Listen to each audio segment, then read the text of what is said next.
এটা ছাড়ুন ম্যাডাম। এভাবে বন্ধুদের সামনে আমাদের হিডেন কিসের কথা বলতে লজ্জা লাগলো না?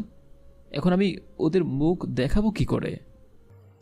ঈশিয়া রবিনের কলার ছেড়ে দিয়ে একটু দূরে গিয়ে দাঁড়ায়, তারপর অগ্নিদৃষ্টিতে তাকিয়ে বলে, তার মানে ওই কাজটা তোমারই? হতেও পারে, নাও পারে। লজ্জা করলো না ম্যামকে এভাবে অসভ্যের মতো কিস করতে? শুরুটা যে করেছে লজ্জা তো তার থাকা উচিত। মানে কি এর? আমি তো জাস্ট আপনার প্রথম কিসটার রিপ্লাই দিলাম, আর আপনি তো... সরি, ওই দিন আমার রাগের কারণে ভার্সিটির মাঠে এমন একটা কাণ্ড ঘটিয়ে ফেলেছি। Sorry, not expect. কেন? আপনি তো শুধু একটা ভুল করেননি, আপনার ভুলের সংখ্যা গভীর থেকে গভীরে। ঈশিয়া ভ্রু কুচকে তাকিয়ে বলল। বুঝলাম না। রবিন এবার ঈশিয়ার দিকে এগিয়ে আসে, ঈশিয়ার কানের কাছে তার ঠোঁট দুটো নিয়ে আস্তে করে বলে, এইভাবে মাছ পিঠের তিলখানা না দেখালে কি চলতো না? তাও একবার নয়, দুবার। আমাকে মারার ষড়যন্ত্র চলছে নাকি আপনার মনে মনে? রবিনের গরম নিঃশ্বাসের হালকা ঈশিয়ার কানে পড়ায় ঈশিয়া চোখ বন্ধ করে ফেলে। রবিনের এই লজ্জা মিশ্রিত কথার কোনো উত্তর না দিয়ে ভার্সিটির ভেতরে ঢুকে যায় সে। ইস, কি লজ্জার ব্যাপার! ভার্সিটির প্রথম দিন থেকেই এসব হয়ে আসছে। ভাবতেই ঈশিয়ার ইচ্ছে করছে মাটির ভেতর ঢুকে যেতে। ঈশিয়া চলে যাওয়ার পর বটগাছের আড়াল থেকে উচ্চ শব্দে হেসে বেরিয়ে আসে শুভ আর নয়ন। নয়ন রবিনকে বলে উঠল, ভাই, এভাবে তোদের পাশের ঘরে লাইভ টেস্টিংও দেখতে চাই। তোরটা ভার্সিটির সবাইকে দেখাবো বড় পর্দায়, তাও আবার জুম করে। কোনো টেনশন নিস না দোস্ত। আমি এদেশে বিয়ে করব, কিন্তু বাসর করব বাইরের কান্ট্রিতে। নো প্যারা, নো চিল। তোদের হাতের বাইরে সবকিছু। এভাবে চলতে থাকে বন্ধুদের দুষ্ট মিষ্টি আড্ডা। তুলি তোমার দিকে তাকিয়ে বলল, রিলি, তুই রবীন্দ্র পছন্দ করিস? তমা কাগজে লিখতে লিখতে বলে, হ্যাঁ, কেন? আই ডোন্ট বিলিভ দোস্ত, আগে তো কখনো বলিসনি। এখন তো বললাম। কিন্তু রবিন তো কোনো মেয়েকেই পাত্তা দেয় না। একদিন দুদিন, কতদিন না দিয়ে থাকতে পারবে? জানি না আমি, তবে আমার মনে হয় না কোনো লাভ হবে। তোকে এসব নিয়ে তো ভাবতে হবে না, তুই পিজা খা। তমা তার অ্যাসাইনমেন্ট শেষ করছে আর তুলি পুনরায় খাওয়ার মনোযোগ দিল। সাত ড্রয়িং রুমে বসে মাথায় পানি ঢালছে। তার মা তার দিকে চেয়ে বলে ওঠে, কেউ বিয়ের প্রস্তাব দিলে যে প্রেশার হাই হয়ে যায়, তোকে জন্ম না দিলে বুঝতেই পারতাম না। মা, এসব বলো বন্ধ করো। এমনিতেই মাথা চক্কর দেওয়া কমছে না আমার। তা তুই কি বললি? তুই রাজি হয়ে গেছিস নাকি? দেখ, আমি কিন্তু বাংলাদেশি বৌমা চাই, এসব বিদেশি মেয়ে দিয়ে আমার চলবে না। কেন? কারণ ঝগড়া করলে ওই মেয়ে খালি ইংরেজি ছাড়বে, আর আমি রিপ্লাই উত্তর দিতে পারবো না, ঝগড়াতে হেরে যাব। পাগলের প্রলাপ বন্ধ করবে মা, প্লিজ। আমি তো চাই রিদিমাকে, কম কথা বলে মেয়েটা, বেশি কথা বললেই তো ঝগড়া, ওর সাথে আবার কখনো ঝগড়াই হবে না। মা, এমনিতেই প্রেশারের অবস্থা বেগতিক। এবার তোমার চাওয়া পূরণ করতে আমার প্রেশার আমার সাথে ব্রেকআপ করবে। আল্লাহর দোহাই, একটু চুপ থাকো। রেহানা বেগম আর কথা বাড়ায় না, উঠে গেল রান্নাঘরের দিকে। শাহেদ তার বন্ধুদের সাথে চায়ের দোকানে আড্ডা দিচ্ছিল। সত্যি কি ভয়ানক কাণ্ড যে শাহেদ স্যারকে পুরো এরিয়ার স্টুডেন্টরা এত ভয় পায়, তাকে কিনা একটা মেয়ে ডেয়ার নিয়ে চোখ মেরে দিল। কি ডেঞ্জারাস মেয়ে রে ভাই, ভাবতে পারছিস? এসব বলে চলছিল শাহেদের বন্ধুরা। শাহেদ বিরক্ত নিয়ে বলে ওঠে, এসব ফালতু টপিক বাদ দিয়ে অন্য কিছু বলো। বন্ধুরা উচ্চস্বরে হেসে ওঠে। শাহেদ সবার দিকে রেগে তাকিয়ে থাকে আর ভাবে, এই মেয়েটা একদিনে আমাদের এই রাগের রূপটা সবার কাছে নড়বড় করে দিয়েছে। রিদিমা ফ্রেশ হয়ে বেরিয়েছে ওয়াশরুম থেকে, মাথায় এখনো টাওয়াল জড়ানো। হঠাৎ কেউ একজন তার মুখ চেপে ধরে। নিঃশ্বাস বন্ধ হয়ে আসছে রিধিমা, ছটফট করছে আগন্তুকের হাত থেকে রেহাই পেতে। না, আর পারছে না। নিঃশ্বাসটা বুঝিয়ে এবার দেহ থেকে বেরিয়ে গেল। ধরফরিয়ে উঠে ঘুম থেকে রিধিমা। এ কেমন স্বপ্ন দেখলো রিধিমা? ঘুম থেকে উঠেও নিজের কপালের ঘামগুলো অস্তিত্ব খুঁজে পেল। সাত তাড়াহুড়ো করে ক্যাবিন থেকে বেরোতে যাচ্ছিল, তখনই হসপিটালের একজন আয়া ছুটে এসে জানায়, মিস্টার আসান, আজকে আপনার একটা এমার্জেন্সি সার্জারি কেস আছে। কোথায় যাচ্ছেন? আমি আমার কাজের কোনো অবহেলা করি না Mrs Chakraborty, so I will manage. আয়াটা একজন ইন্ডিয়ান, সাদের সাথে ওনার একটু ভালো সম্পর্ক আছে। আয়াটা একটু এগিয়ে এসে বলল, এনিথিং রং মিস্টার আসান? এখনো কিছু হয়নি, বাট বেশি লেট হলে বিনা কারণে আমাকেই সার্জারি পেশেন্ট বানিয়ে ফেলবে। কথাটা বলেই সাদ হসপিটাল থেকে বেরিয়ে পড়ে। প্রায় 10 মিনিট পর এক নামি দামি কফি শপের সামনে এসে দাঁড়ায় সাদের গাড়ি। সাদ গাড়ি থেকে জলদি করে বের হয়ে কফি শপে দৌড়ে ঢুকে। কফি শপের একটা কোণে টেবিলে বসে আছে রিধিমা, পরনে তার হালকা সুতির থ্রি পিস। সাদ রিধিমাকে দেখে খুব অবাক হয়।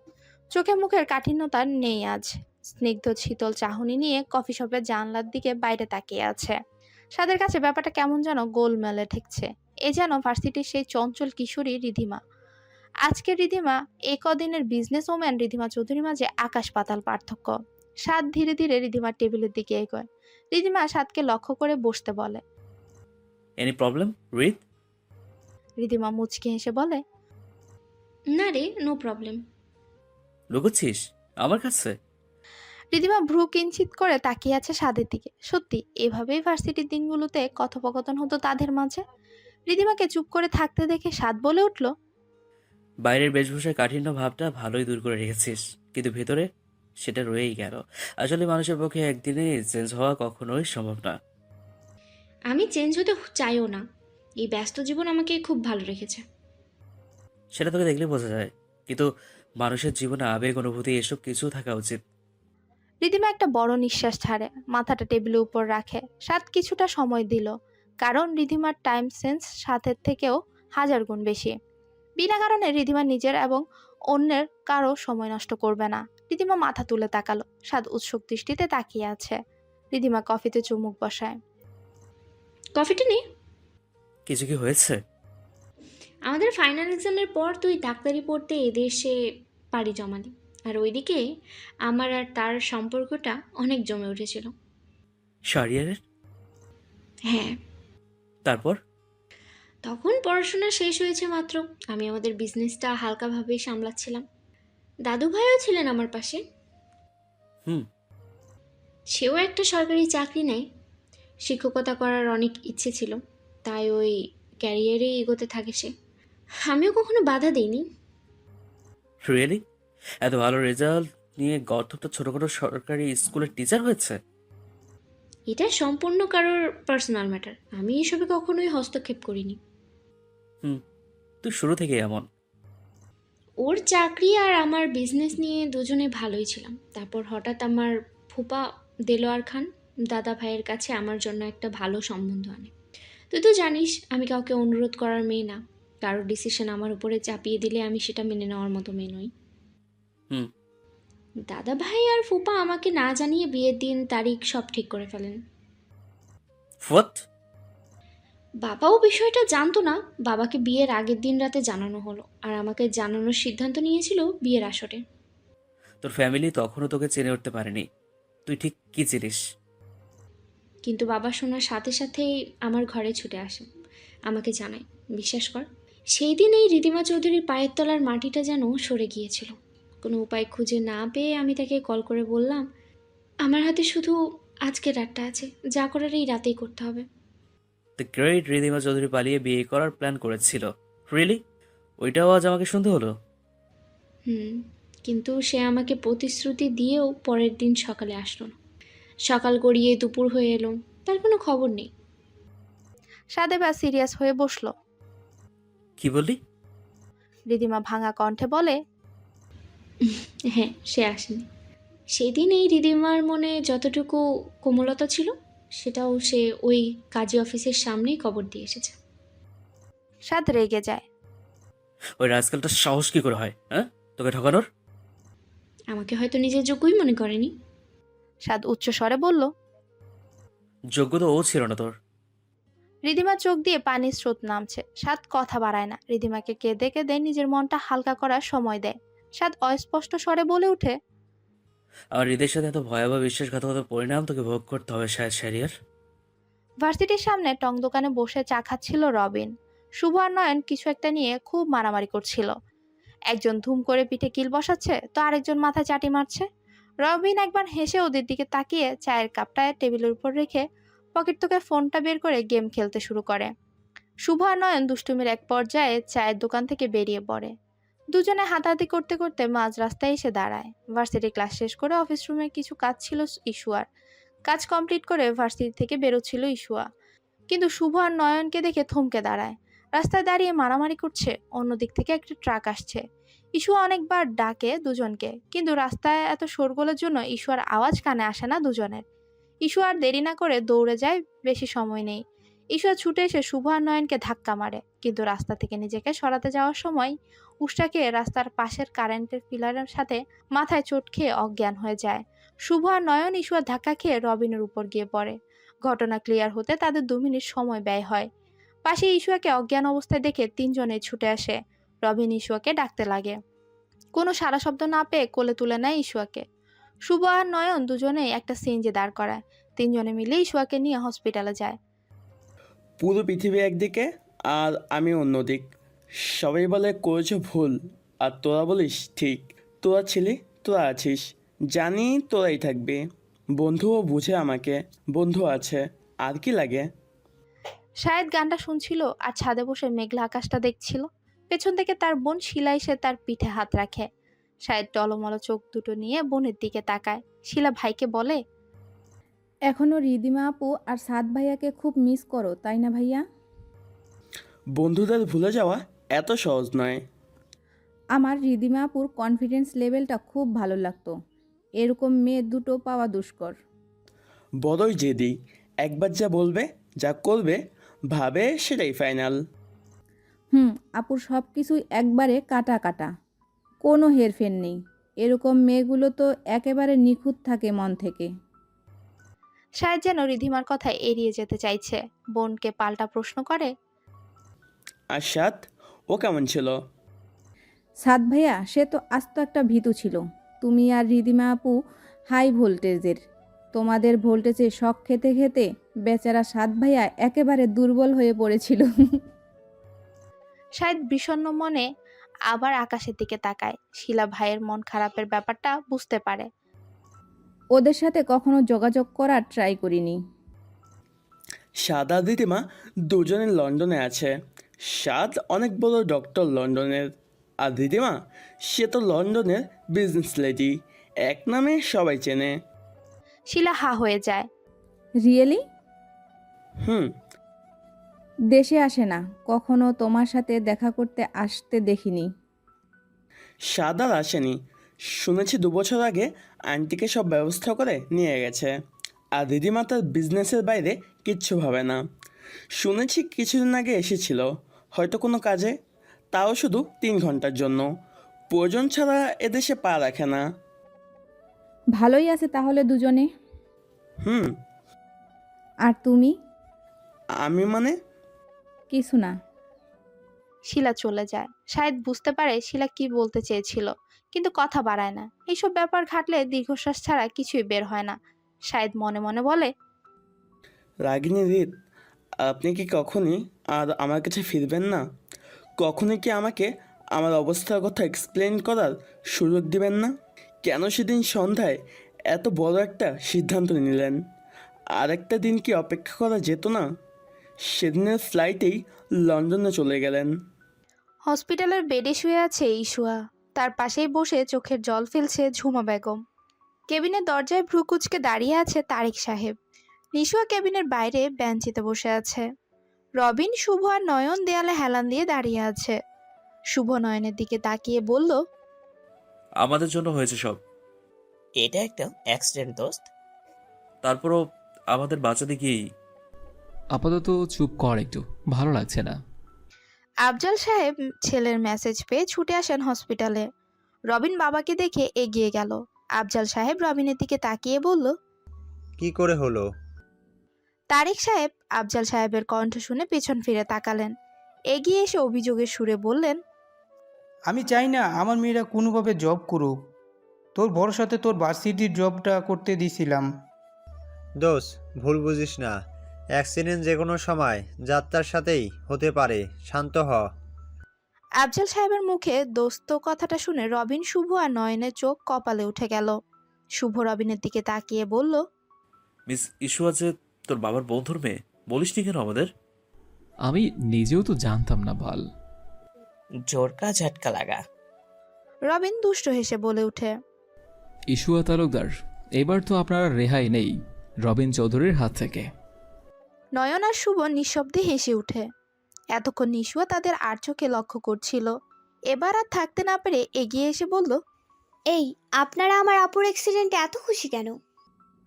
রবিন, শুভ আর নয়ন নিশুয়ার কথায় ভ্যাবাচাকা খেয়ে গেল। নিশুয়া আবার বলে উঠল, এই অ্যাক্সিডেন্টের পেছনে আপনাদের কোনো হাত নেই তো?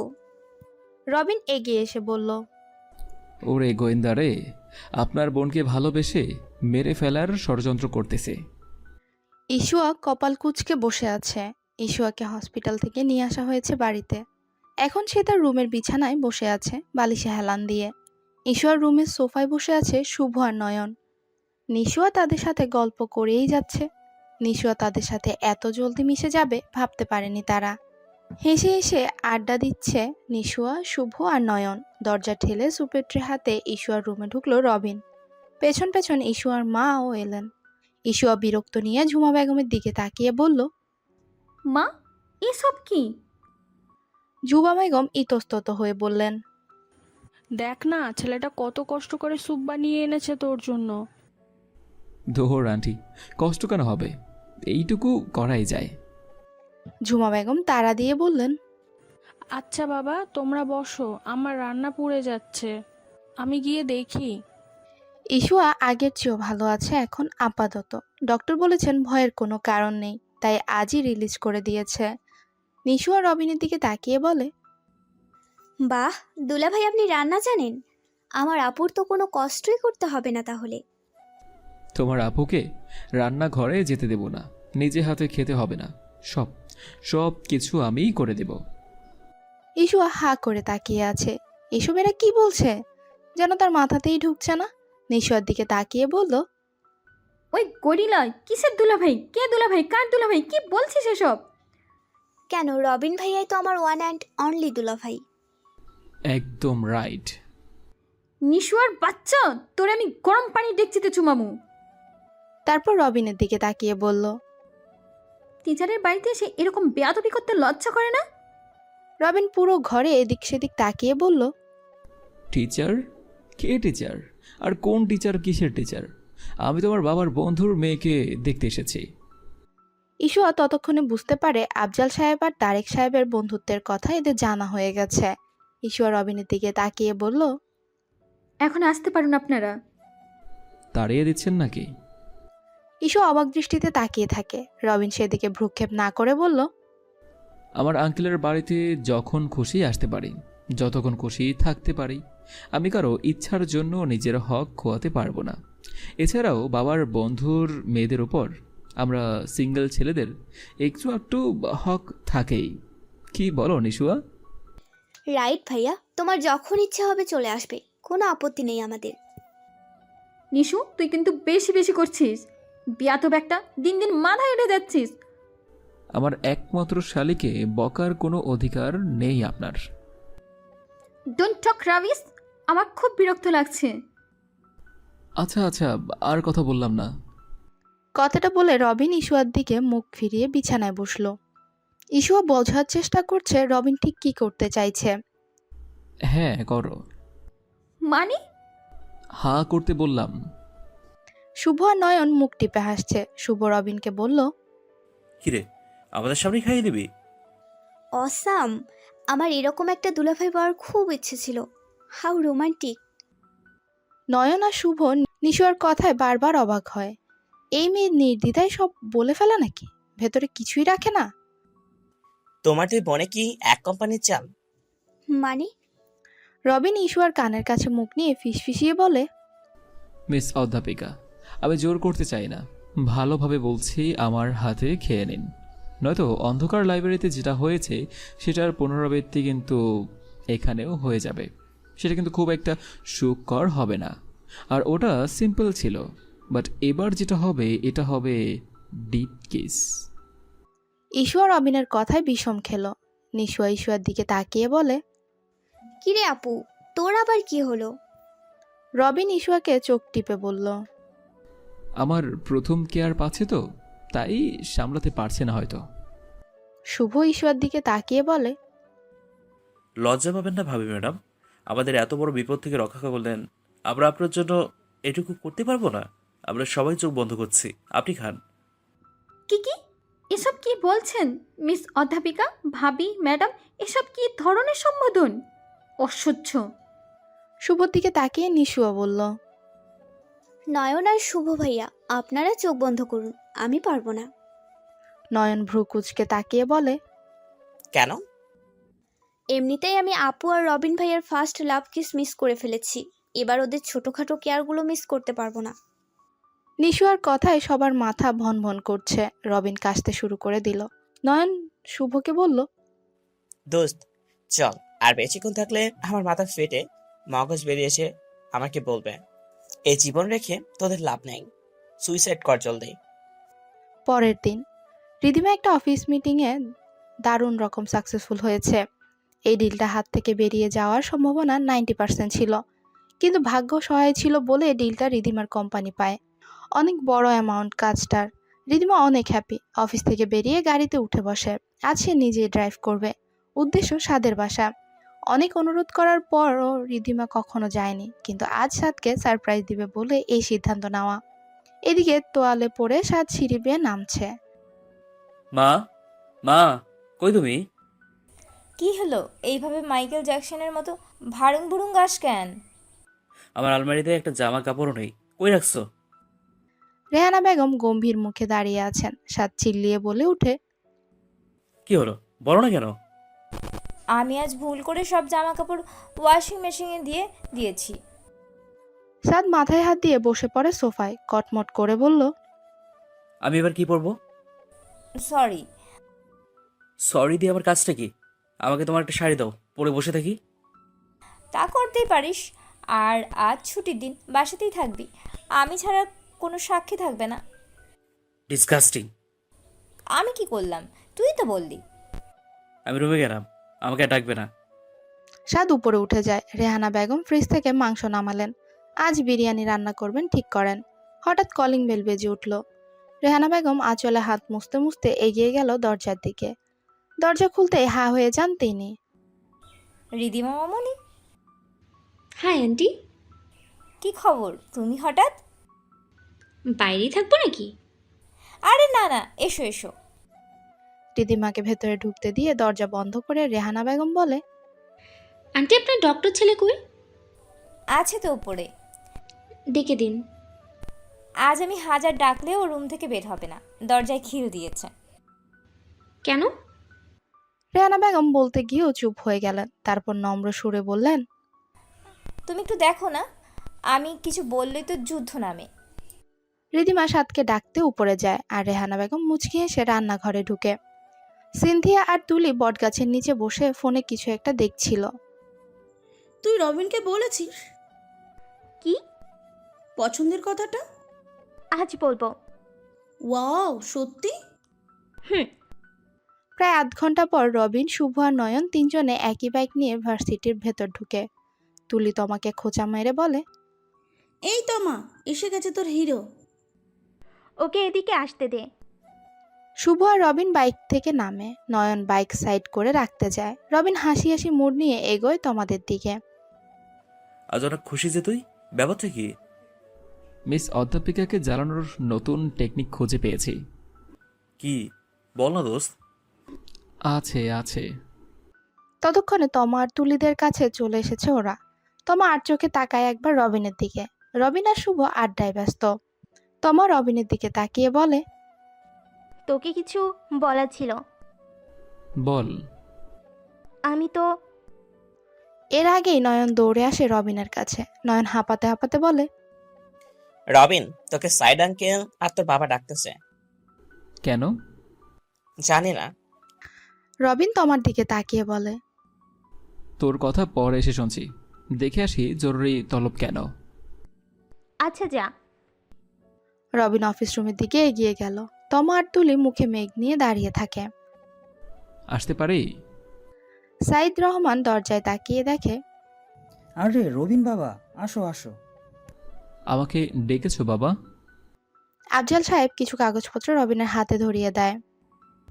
এগুলো ভার্সিটির নবীনবরণ উপলক্ষে আনুষ্ঠানিক সকল আয়োজনের কাগজপত্র সব স্টুডেন্টদের নিয়ে বিভিন্ন ইভেন্ট তৈরি করা হয়েছে। কে কোন ইভেন্টের নাম দেবে, কি করবে, সব সিলেক্ট করার দায়িত্ব তোমার। রবিন কিছুক্ষণ ভেবে একটা দুষ্ট হাসি দিয়ে বলে, ওকে। সব বুঝে নিয়ে অফিস থেকে বেরিয়ে পড়ে রবিন। মনে মনে অনেক দুষ্ট বুদ্ধির উদয় হয় তার। রিধিমা এসে সাদের দরজায় নক করে। সাদ রেগে বলে, মা, তোমাকে না বলেছি আমাকে ডাকতে আসবে না, যাও তুমি। রিধিমা কোনো শব্দ করে না, মুচকি হেসে দরজায় বারবার নক করতেই থাকে। সাদ এবার না পেরে দরজা খুলে দেয়।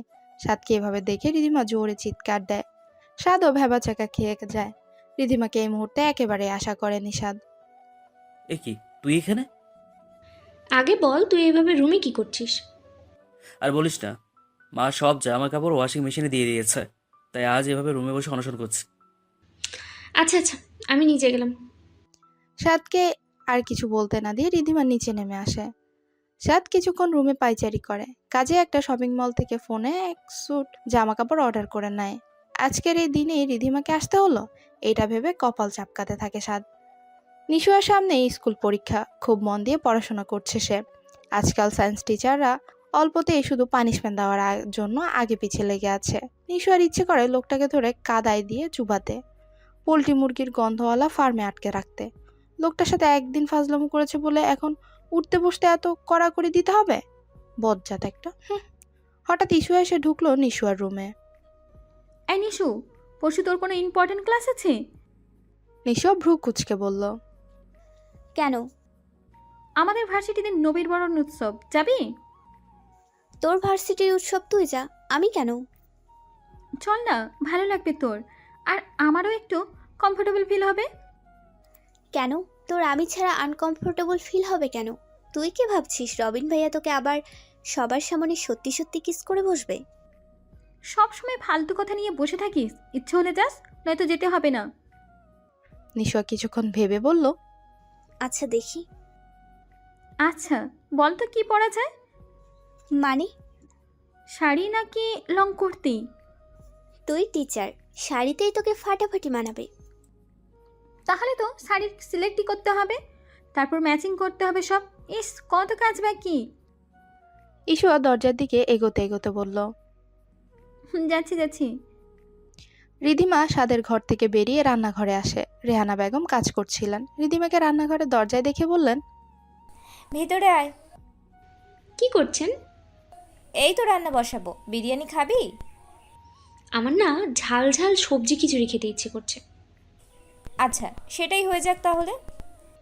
তাহলে তো সবজি কাটতে হবে অনেক। কেটে দিতে পারবি না? কেন নয়, 100 বার। ওকে, একটুখানি হেল্প করলেই তো হয়ে যাবে। সাদ ততক্ষণে নিজের পোশাকের ব্যবস্থা করে নিচে নেমে এসেছে। রিধিমা আর রেহানা বেগম টেবিলে বসে সবজি কাটছিলেন ছুরি দিয়ে। সাদ দুজনকে একবার আর চোখে দেখে সোফায় বসে টিভি অন করে। রিধিমাকে উদ্দেশ্য করে সাদ বলে, লন্ডনের one and only business woman Ridhima Chowdhury Saad হাসানের ড্রয়িং রুমের টেবিলে বসে তার মায়ের সাথে সবজি কাটছে। নিউজটার বিস্তারিত দেখতে চোখ রাখুন মুভিজ টেলিভিশনে পর্দায়। মস্করা করস? যাই দেখলাম তাই বলছি। ভালো, তোর দিন বলতে থাক। তা হঠাৎ কি মনে করে? এতদিন আমার বাসায় বাসায় বলতে বলতে আমার জিভে ঘা হয়ে গেছে, তারপরও তোর দয়া মায়া হলোটা। আজ সকাল সকাল কোন মতো এসছিস? রিধিমা চোখ ছোট ছোট করে বলে, এতদিন আসেনি, ভালোই হয়েছে। আজ নিচ থেকে এসে তোকে কত কৈফিয়ত দিতে হচ্ছে। তারপর রিধিমা রেহানা বেগমের দিকে তাকিয়ে বলে, আচ্ছা আন্টি, আজ বরং আমি চলেই যাই। তুই ওই খাটাসের বাচ্চার কথা শুনে আমার বাড়ি থেকে চলে যাবি? বাড়িটা আমার, আমিই থাকি 24 আওয়ার্স। ও তো 2-3 ঘন্টার ব্রেক টাইমে আসে। আমি তোমার মতো আজাইরা না মা, পুরো লন্ডনের রোগীদের দেখাশোনার দায়িত্ব আমার কাঁধে। তাই ওই 2-3 ঘন্টা যে বাড়িতে থাকি সেটাই যথেষ্ট নয় কি? আর আমাকে যে খাটাসের বাচ্চা বললা, আমি তোমার বাচ্চা, তাও কি ভুলে গেছ? রেহানা বেগম অগ্নি দৃষ্টিতে তাকিয়ে বলে, আমি তোর বোঝা, দেশে গিয়ে উষ্টা মেরে ফেলে দিয়ায় যদি তোর ঘাড় হালকা হয়। সাদ ভেবাচেকা খেয়ে গেল। সাদ বলে, এসব কেমন কথা মা? রিধিমা মা আর ছেলের দুষ্ট মিষ্টি অভিমানী ঝগড়ার মাঝে রেহানা বেগমকে সাপোর্ট করে সাদকে শাসাতে বলল। এই তোর সমস্যা কি? সাদ নিজের প্রতিদ্বন্দ্বী দল ভারী দেখে অসহায় মুখ করে বলল, আমার একটাই সমস্যা, আর সেটা হলো নানির মেয়ে খালি প্যারা দেয়। দেলোয়ার খান কারোর সাথে ফোনে কথা বলছিলেন। তোদের দিয়ে কিচ্ছু হবে না কুত্তার বাচ্চার দল, জারজের বাচ্চা। সামান্য একটা মেয়ে মানুষকে মারতে পারলি না, বাস্টার্ড। অন্য পাশ থেকে বলে, বস, আমরা অনেক চেষ্টা করেছি, কিন্তু হাঁসফোসকে বেরিয়ে গেছে। আমার ডিকশনারিতে ব্যর্থতা বলতে কিছুই নেই। আমার কাজগুলো ঠিকঠাক মতো করতে না পারলে তোদের দুধ কলা দিয়ে পুষেছি কেন? বস, আর এরকম ভুল হবে না। আচ্ছা রাখ। বস, আর একটা কথা। বল। যে মেয়েটাকে মারার হুকুম দিয়েছিলেন, উনি কি কোনো পার্মানেন্ট সুপারস্টার নাকি? এ কথা কেন? বস, তার চারপাশে সুরক্ষা চক্র ঘুরছে। তার কাছে পৌঁছাতে হলে আমাদের আরও 2টা স্টেপ পার করতে হবে। কেউ তাকে রক্ষা করেছে, আর কেউ তাকে মারার চক্রান্ত করায় আমাদের দলের লোকের গুম করেছে, ধরে নিয়ে যাচ্ছে। দেলোয়ার খানের কপালে চিন্তার ভাঁজ পড়ে। ছোট করে বলেন, রাখ, আমি দেখছি। দেলোয়ার খান বড়ই চিন্তায় পড়ে গেলেন। তার একটা পথের কাটাকে শেষ করতে গিয়ে হাজার হাজার বাধা আসছে। ইস্যুয়া ভার্সিটির ফার্স্ট ইয়ারের ক্লাস নিচ্ছিল। দরজায় কারো অনুমতি নেবার শব্দ শুনলে তাকালো। May I come in miss অধ্যাপিকা? ইস্যুয়া ভ্রু কিঞ্চিত করে। ইয়েস। রবিন, শুভ আর নয়ন ইস্যুয়ার অনুমতি পেয়ে ভেতরে প্রবেশ করলো। ক্লাসের মেয়েগুলো একটু নড়ে চড়ে বসে। সবাই যেন বড় ভাইদের নজরে পড়তে ব্যস্ত। কি ব্যাপার? কাজ ছিল। কি? রবিন জানে। রবিন মুখ টিপে হাসে আর ইস্যুয়ার একটু কাছাকাছি এসে বলল, আজ দুজনে মিলে কি করে প্রেম করতে হয় সেটা শেখাবো। ইস্যুয়ার রেগে কিছু বলতে যাবে তার আগে রবিন চোখ মেরে বলে, নো টেনশন মিস অধ্যাপিকা, আপনার বেশি সময় ওয়েস্ট করব না। রবিন স্টুডেন্টদের দিকে তাকিয়ে বলে, সো গাইস, সামনেই নবীন বরণ, এই তো আর 2 দিন। সবাই চিল্লানি দিয়ে উঠে হ্যাঁ বলে। প্রতিবার সবাই নানা ইভেন্ট অংশগ্রহণ করো, আর এইবারও কে কী করবে সেটা আমাদের জানিয়ে দাও, আর ভার্সিটির অনুষ্ঠানটা আরও সুন্দর করতে হেল্প করো। একটা মেয়ে হঠাৎ দাঁড়িয়ে পড়ল। রবিন ভাইয়া, আপনার সাথে ডুয়েট কিছু করার সুযোগ পাবো? ইস্যুয়া, রবিন, শুভ আর নয়ন হাঁ করে দাঁড়িয়ে আছে। আমার অনেক দিনের ইচ্ছে আপনার সাথে কিছু একটা করার, হয় গান নয়তো নাচ, প্লিজ। সরি সিস্টার, আমাদের রবিন এবার একটাই পারফরমেন্স করবে, তাও সিঙ্গিং উইথ ড্যান্স। রবিন ভাইয়া, আমি কি আপনার পার্টনার হতে পারি? রবিন অসহায় মুখ করে বলে, সরি সিস, আমার সিনিয়র পার্টনার সিলেক্ট হয়ে গেছে। মেয়েটা মুখ কালো করে বসে পড়ে। শুভ আর নয়ন সবার নাম লিস্ট করতে থাকে। শুভ কাগজে কিছু লিখছে আর মুখ টিপে টিপে হাসছে। ইস্যুও মনে মনে মেয়েটার প্রতি ক্ষোভ আনে আর ভাবে, এইটা কোনো পলা হইল? ভার্সিটিতে আর কোনো পলা পাই নাই তার সাথে পার্টনারশিপ করার। ইস্যুয়ার ক্লাস থেকে লিস্ট শেষ করলো রবিনরা। শুভ আর নয়ন হালকা গলায় কেশে সবার দৃষ্টি আকর্ষণ করলো। শুভ আর নয়ন সবার নাম চেক করে নিল।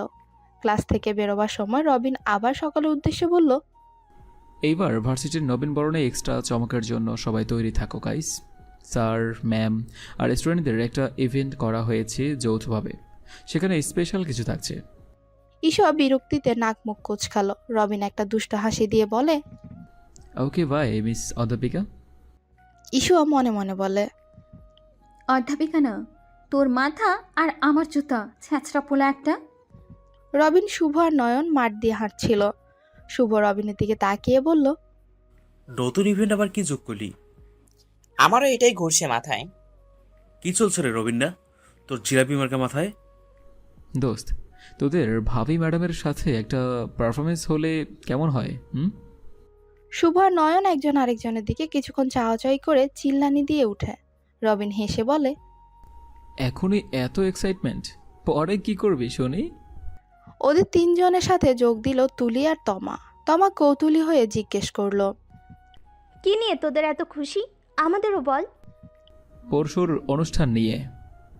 তমা নাকামি করে বলে, রবিন বলো তো, আমি ওই দিন শাড়ি পরলে কেমন হবে বেবি? নয়ন ভ্রু কুচকে বলে, আগে বেবি বাবু আব্বা সবাই বলতো ঠিক আছে, কিন্তু এই কয়দিন রবিন যে তুমি করে বলতেছো, ঘটনা কি? রবিন আর নয়নও তোমার দিকে তাকালো। আসলেই রবিনও বেশ কিছুদিন যাবৎ খেয়াল করছে তমা আগের চেয়েও বেশি গায়ে পড়ছে। তোমা আচমকা থতমত খেয়ে গেল নয়নের কথায়। তারপর কথা ঘোরাতে বলল, এ আবার এমন কি? তুই, তুমি, আপনি সবই চলবে। আচ্ছা বাদ দে, বল না শাড়ি পরলে কেমন হবে? তুই পরলে আমিও পরবো। আচ্ছা ডান, দুজনেই শাড়ি পরবো। সবাই সবার কথায় মেতে ওঠে। আড্ডা আসর জমে ওঠে বন্ধুদের। শায়দ ক্লাসরুমে বসে স্টুডেন্টদের হোমওয়ার্ক দেখছিল। কিছু স্টুডেন্টকে পানিশমেন্টও দিয়েছে বাড়ির কাজ না করায়। কেউ দাঁড়িয়ে আছে, আবার কেউ কান ধরে এক পায়ে দাঁড়িয়ে আছে। শায়দ হুঙ্কার দিয়ে বলল, আমার ক্লাসে অনিয়ম করার ফল কখনো ক্ষমা করি না, শাস্তি পেতে হবে সবাইকে। সবাই ভয়ে জড়সড় হয়ে আছে। শাহেদ তার লাল টকটকে চোখগুলো হোমওয়ার্কের খাতায় দৃষ্টি দিয়েই যেন ঝাঁঝরা করে ফেলবে। নিশুয়া বই নিয়ে এগিয়ে এলো, শাহেদের দিকে তাকিয়ে একটা শুকনো ঢোক গিলল। তারপর নিজেকে পুরোপুরি তৈরি করে বলল, স্যার এই পড়াটা বুঝিনি, একটু বুঝিয়ে দিন। শাহেদ নিশুয়ার দিকে দৃষ্টিপাত করলো। তার রাগ যেন এবার আকাশ ছুঁই ছুঁই অবস্থা। নিশুয়া কিছুটা ভরকে যায়, তারপরও মনে সাহস সঞ্চয় করে বলে, দেখুন স্যার, কিছু কিছু স্টুডেন্টের রাগ সবার উপরে দেখানো অন্যায়। শাহেদ যেন নিশুয়ার এমন কথায় কিছুটা নিভল, কিন্তু তার রাগটা যে কমেনি এটা ক্লাসে সবাই টের পাচ্ছে। শাহেদ ভেবে পায় না এই মেয়েটা কি করে এতটা সাহস পায়। রিদিমা নিজের ক্যাবিনে বসে মাথাটা পেছনের দিকে দিয়ে চোখ বুজে আছে। হালকা ব্যথা করছে মাথাটা। ফোনের রিংটোনটা চরম বিরক্তিকর কারণ হয়ে দাঁড়িয়েছে তার কাছে। মনে মনে ভাবছে, না, এবার নাম্বারটা আবার চেঞ্জ করতে হবে। এভাবে আবার কাজ থেকে আলাদা হয়ে যাচ্ছে রিদিমা। বাইরের অনেক কিছুর প্রতি দুর্বলতা সৃষ্টি হয়েছে আবার তার। নিজের কঠিন রূপটা সে হাতছাড়া করতে চায় না। হঠাৎ রিদিমার ফোনে মেসেজ আসে। It's urgent call. রিদিমা দেখলো নাম্বারটা তার বাবার, কিন্তু এই মুহূর্তে কথা বলতে একেবারেই ইচ্ছে করছে না তার। তাই সে চোখ বন্ধ করে আগের মতোই রইল। সাত চেম্বারে বসে কিছু দরকারি অফিসিয়াল কাগজপত্র দেখছিল। হঠাৎ বয়স্ক দুজন লোক চেম্বারে ঢুকে। সাত চোখ দুটো একবার উপরে তুলে তাকালো, নিজের কাজে পুনরায় মন দেয়। আমার তো আপাতত রোগী দেখার টাইম ওভার। লোক দুটো সাদের সামনের চেয়ার দুটোতে টেনে বসে। হ্যালো ইয়াং ম্যান, আমরা তোমার পেশেন্টস নই। ইয়েস, তাহলে? বৃদ্ধদের পেছনে একটা মেয়ে এসে দাঁড়ায়। সাদ অবাক হয়ে তাকায়। এটা তো সেই দিনেই সেই প্রপোজ করা বিদেশিনীটা। সাদ তিনজনের দিকে তাকিয়ে কঠোরভাবে বলল, কি চাই? আমার নাতনি নাতাশা। তো আমরা তোমার কাছে আমাদের নাতনির নাতাশা পছন্দের কথা জানাতে এসেছি। সরি টু সে, নাতাশা হয়তো জানে না ম্যারিড। এবার তিনজনই যেন আকাশ থেকে পড়লো। হা করে তাকিয়ে আছে সাদের দিকে। নাতাশা যেন বিশ্বাসই হচ্ছে না। ইটস ট্রু দেয়ার। তোমাকে সরাসরি প্রত্যাখ্যান করলে কষ্ট পাবে, তাই সেদিন বলিনি। নাতাশা মেয়েটা কান্না ভেঙে পড়ে। বৃদ্ধ দুজন লোক তাকে সামলাতে ব্যস্ত হয়ে পড়ে। সাদও কিছুটা দুঃখ অনুভব করে, কিন্তু কিছুই করার নেই। এটুকু মিথ্যা না বললে এই বিদেশি মেয়েটা যেন তার পিছুই ছাড়ছিল না। নাতাশা আবার সাদের দিকে তাকিয়ে বলে, আমি চিট করলাম কখন? আমি আপনার কাছে প্রতিজ্ঞাবদ্ধ ছিলাম না কখনোই, মিস নাতাশা। নাতাশা যেন সাদের কথায় হতাশ হলো। বৃদ্ধদের সাথে সাদের চেম্বার থেকে বেরিয়ে গেল সে। সাদ একটা স্বস্তির নিঃশ্বাস ফেলল। রবিনের ড্রয়িং রুমে বসে আছে পরিবারের সবাই। সুরাইয়া খান এক গ্লাস পানি এনে ধরলেন আফজাল সাহেবের সামনে। আফজাল সাহেব পানিটা এক চুমুক শেষ করলেন। মামা, এত বড় একটা অ্যাক্সিডেন্ট ঘটে যেত আজ মিস ইশুয়া না থাকলে। এই মেয়েটা ওই দিন একবারে ঝামেলায় পড়লো, আজ আবার আমাকে বাঁচালো। মেয়েটা বারবার আমাদের জন্য সমস্যায় পড়ছে। ভাইজান, আল্লাহর দরবারে হাজার শুকরিয়া, আজ অল্পের জন্য কিছু হয়নি। কিন্তু আমার মাথায় চলছে। কথাটা বলতে গিয়েও চুপ হয়ে গেলেন তিনি। ড্রয়িং রুমে অনেক মানুষ, সবার সামনে এইসব বলা ঠিক হবে না, এটা ভেবেই চুপ হয়ে গেলেন তিনি। কিন্তু ভাইজান, লোকগুলো কারা? কিছু কুলু পেয়েছেন? আমার উপর হঠাৎ আক্রমণ করা হয়েছে দেলোয়ার, তাদের কিছুই আমি ভালো করে খেয়াল করিনি। ওহ। বাড়ির সদর দরজার দিকে তড়িঘড়ি করে ঢুকলো তমা আর রবিন। রবিন দৌড়ে এসে বাবার পাশে বসলো।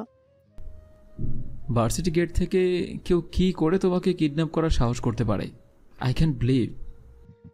আমিও বুঝতে পারছি না।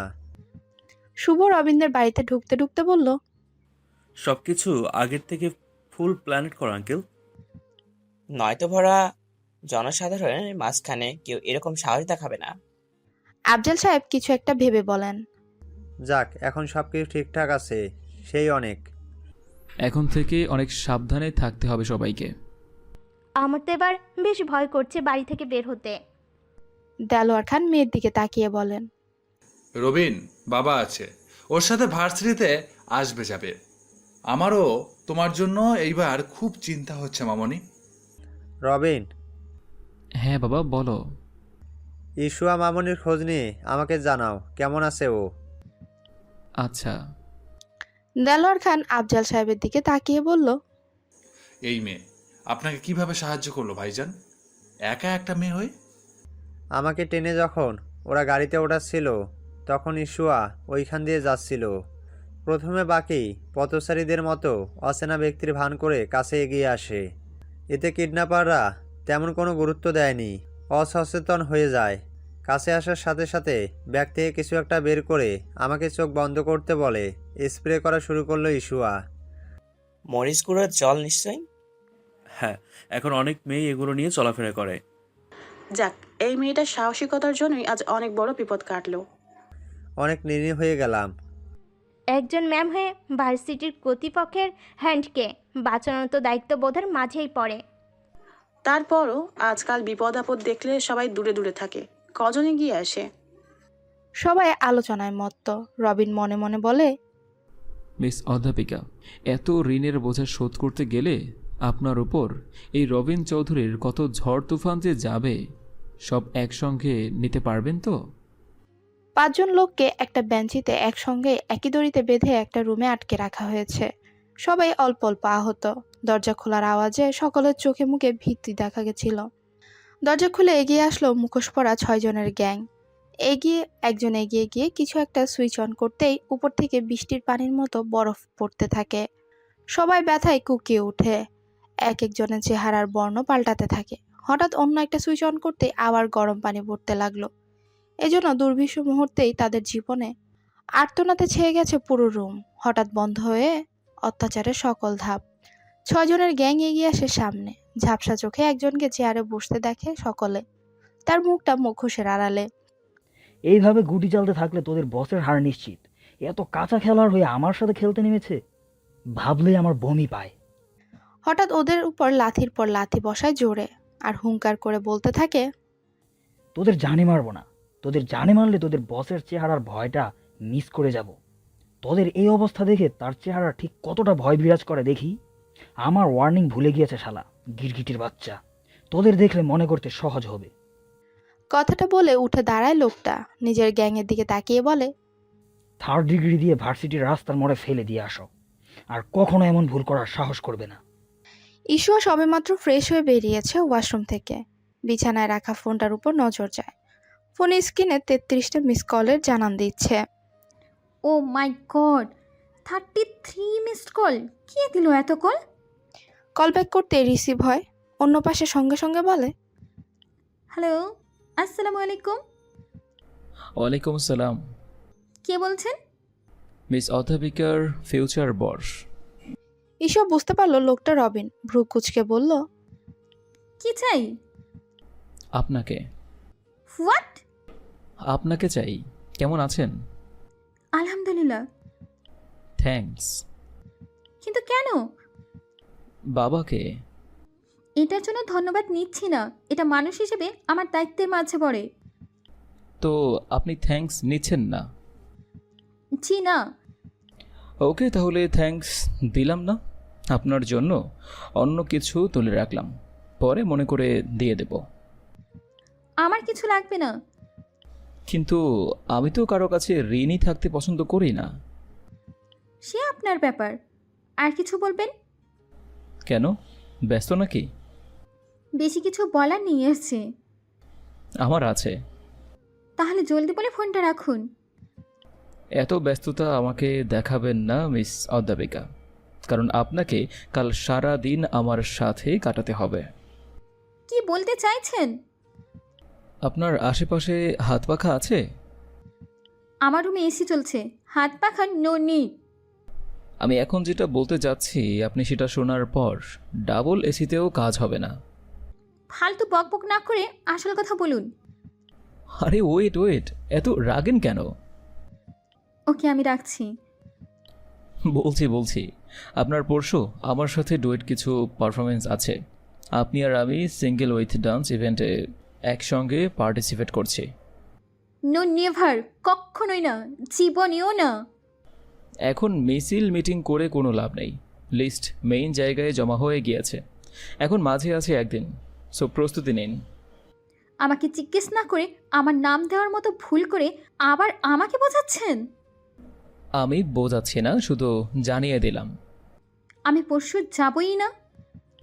গাঁজা কোলে করে তুলে নিয়ে আসবো বাসা থেকে। দেখুন, এরকম হ্যারাসমেন্ট করার জন্য আপনার নামে আঙ্কেলকে নালিশ করতে বাধ্য করবেন না। সে আপনি যা করার করুন, শুধুমাত্র পরশুর অনুষ্ঠানের জন্য তৈরি থাকুন। আর কাল আমার সাথে ভার্সিটির ক্লাস শেষ করে একটু প্র্যাকটিস করলেই হয়ে যাবে। আমি কালও যাব না। আমাকে বাড়িতে গিয়ে তুলে নিয়ে আসাতে বাধ্য করবেন না। আর এমনিতেই এখন ওই বাড়িতে যখন তখন যাওয়ার লাইসেন্স আমার আছে। কি করতে পারেন আমিও দেখব। লাইব্রেরির কথা ভুলে গেছেন? ঈশা কিছুটা মিয়ে গেল। দেখো। ওকে বাই, তোতলাতে হবে না আপনাকে, জাস্ট আমার কথা মতো কাজ করুন, নয়তো যা ঘটবে তার সব দায় আপনার, আমার নয়। কলটা কেটে হাসিতে ফেটে পড়ে রবিন আর বলে, মিস অধ্যাপিকা, রবিন নামের এই প্যারা থেকে এত সহজে নিস্তার নেই আপনার। ঈশা রেগে বিছানায় বসে খাটের চাদর খামচে ধরে আর বিড়বিড় করতে থাকে। শালা গন্ডারের চামড়া, বেহায়া, নির্লজ্জ, লজ্জার 1 ইঞ্চিও নাই তোর মাঝে। শয়তান, কুত্তা, বিলাই, পচা নদীর মরা মাছ, কুমির, জলজান্ত হস্তি একটা। আমার ইচ্ছা করেছে কি যে করি। ঈশা দাঁতে দাঁত চেপে রবিনকে 10 মিনিট ধরে বকতে থাকে। সিনথিয়া নিজের রুমে আয়নার সামনে দাঁড়িয়ে নিজের সবগুলো ব্লাউজ গায়ে দিয়ে ট্রাই করছে। দরজাটা ফাঁক করে রাখা, কিছুটা সিনথিয়ার উন্মুক্ত ফর্সা পিঠটা খুবই বিশ্রীভাবেই দেখা যায় তার চিকন ফিতার ব্লাউজগুলোর কাপড়ের স্বল্পতায়। রবিন ফোন চাপতে চাপতে যাচ্ছিল সিনথিয়ার রুমের সামনে দিয়ে। সিনথিয়া রবিনকে এক পলক আয়নায় দেখে। এই রবিন। রবিন ফোনে নজর দিয়েই ভ্রু কুচকে দাঁড়িয়ে পড়ল। তারপর সিনথিয়ার রুমে উকি দিয়ে আবার অন্যদিকে মুখ ফিরিয়ে দাঁড়ালো। সিনথিয়া দরজার দিকে এগিয়ে গিয়ে বলে, এভাবে ঘুরে গেলি কেন? রুমে আয়। রবিন অন্যদিকে মুখ ফিরিয়ে জবাব দিল, এই অবস্থায় তুই আমাকে ডাকলি কেন? আমি পরে আসছি। সিনথিয়া রবিনের হাত ধরে টেনে রুমে নিয়ে আসে। আমার ব্লাউজের পিছনে হুকটা লাগিয়ে দিবি প্লিজ। রবিন নিচের দিকে তাকিয়ে আছে। এমন জানলে সিনথিয়া ডাকে দাঁড়াতোই না সে। কি একটা লজ্জাজনক ব্যাপার, খুব অস্বস্তি লাগছে তার। এটা কেমন বেহায়া আবদার করে বসে আছে সিনথিয়া। রবিন নিজেকে মনে মনে বকতে থাকে। কি রে, লাগা হুকটা। আকাশ ভাইয়ার বউকে বল। তুই লাগিয়ে দিলে আমার ভালো লাগবে। রবিনের সিনথিয়ার এমন বেয়াদবি কার্যক্রম ভালো লাগছে না, কিন্তু কিছু বলতেও পারছে না। কেউ দেখলে কি না কি ভেবে বসে থাকে। দরজায় তাকাতে রবিন সুরাইয়া খানকে দেখে। সুরাইয়া খান ঘটনা খানিকটা বুঝতে পেরে চোখ দিয়ে ইশারা করে রবিনকে বেরিয়ে যেতে বলে। রবিনও ফুপির কথা মতো বেরিয়ে যায়। সিনথিয়া অন্যদিকে ঘুরেই আছে। কি রে, লাগা। সুরাইয়া খান রুমে ঢুকে মেয়ের ব্লাউজের হুকটা লাগিয়ে দেয়। সিনথিয়া হাসি হাসি মুখ করে পেছনে তাকায়। পেছন ফিরে নিজের মায়ের মুখ দেখে চেহারার রং পাল্টে গেল। তুমি? নিজের মেয়েকে মানুষ না করতে পারলেও ভাইয়ের ছেলেটা ভালো মানুষই হয়েছে। সিনথিয়া বিরক্তিতে মুখ কুচকে ওয়াশরুমে ঢুকে পড়ে। সুরাইয়া খান তার মেয়ের ভবিষ্যৎ নিয়ে বড়ই চিন্তায় পড়ে গেলেন। এখন তুমি কেমন আছো ড্যাড? আমি ভালো আছি। এরকম একটা ঘটনা ঘটে গেল আমি ভাবতেও পারছি না। কাটা গাছ বেড়েই চলছে, আমাদের হাতের নাগালের বাইরে চলে যাচ্ছে। বুঝতে পারছো কিছু? আমি সবই বুঝেছি, কিন্তু আমাদের হাতে কোনো প্রমাণ নেই। ওদের আটকানো যাচ্ছে না আর। আচ্ছা, তোমাকে আমি একটা পিক সেন্ড করছিলাম, দেখেছো? ও হ্যাঁ, আমি তোমাকে জিজ্ঞাসা করতে ভুলেই গিয়েছিলাম। ইশুয়া মামুনির পিক তুমি কোথায় পেলে? কে এই মেয়েটা? আমার বন্ধুর মেয়ে, প্লাস ভার্সিটিতে পড়ায়। Oh, I see. She is little Ridhima. Same to same. হঠাৎ ওকে নিয়ে এত গবেষণা করছিস যে? প্ল্যান করছি। কিসের? তোমার কাটা গাছ ছাঁটাই করার। ইশুয়া মামুনিকে দিয়ে? কিভাবে? ধৈর্য ধরো, আমি সব ক্লিয়ার করব তোমাকে। আমার লো কোড 24 আওয়ারের আপডেট নিচ্ছে প্রতিনিয়ত। মেয়েটা এমনিতেও আমার জন্য একটুর উপর বিপদে পড়তো। ডোন্ট ওয়ারি ড্যাড, যা হবে সেটা হবেই, এত ভেবে লাভ নেই। তা ঠিক। আমি তোমাকে ডিটেলস পরে খুলে বলবো, এখন রাখছি। Okay bye. আফজাল সাহেব চোখ বুজে হেলান দিলেন রকিং চেয়ারে। তারেক রহমান অফিস থেকে এসে সোফায় বসলেন আরাম করে। নিশু আইসক্রিম খাচ্ছিল, ইসুয়া পাশে বসে ফোন ঘাটছে। আমার মামুরেরা কি করে? আইসক্রিম খাচ্ছি। বাবা কিছু টাকা দিবা? কেন? একটু শপিং করব। এখন আর তোকে কোনো টাকা দেওয়া হবে না। কেন? তুই না জব করিস, নিজের টাকায় চল। আইসে আমি বাবার থেকে নিব, 1000 বার নিব। তোর কি কুটনি? লজ্জা করে না? না করে না। তারেক রহমান মেয়েদের খুনসুটি দেখে প্রাণ খুলে হাসেন। দুজনই তার প্রাণ, ওদের সাথে থাকলেই মনে হয় দেহে বল আসে দ্বিগুণ।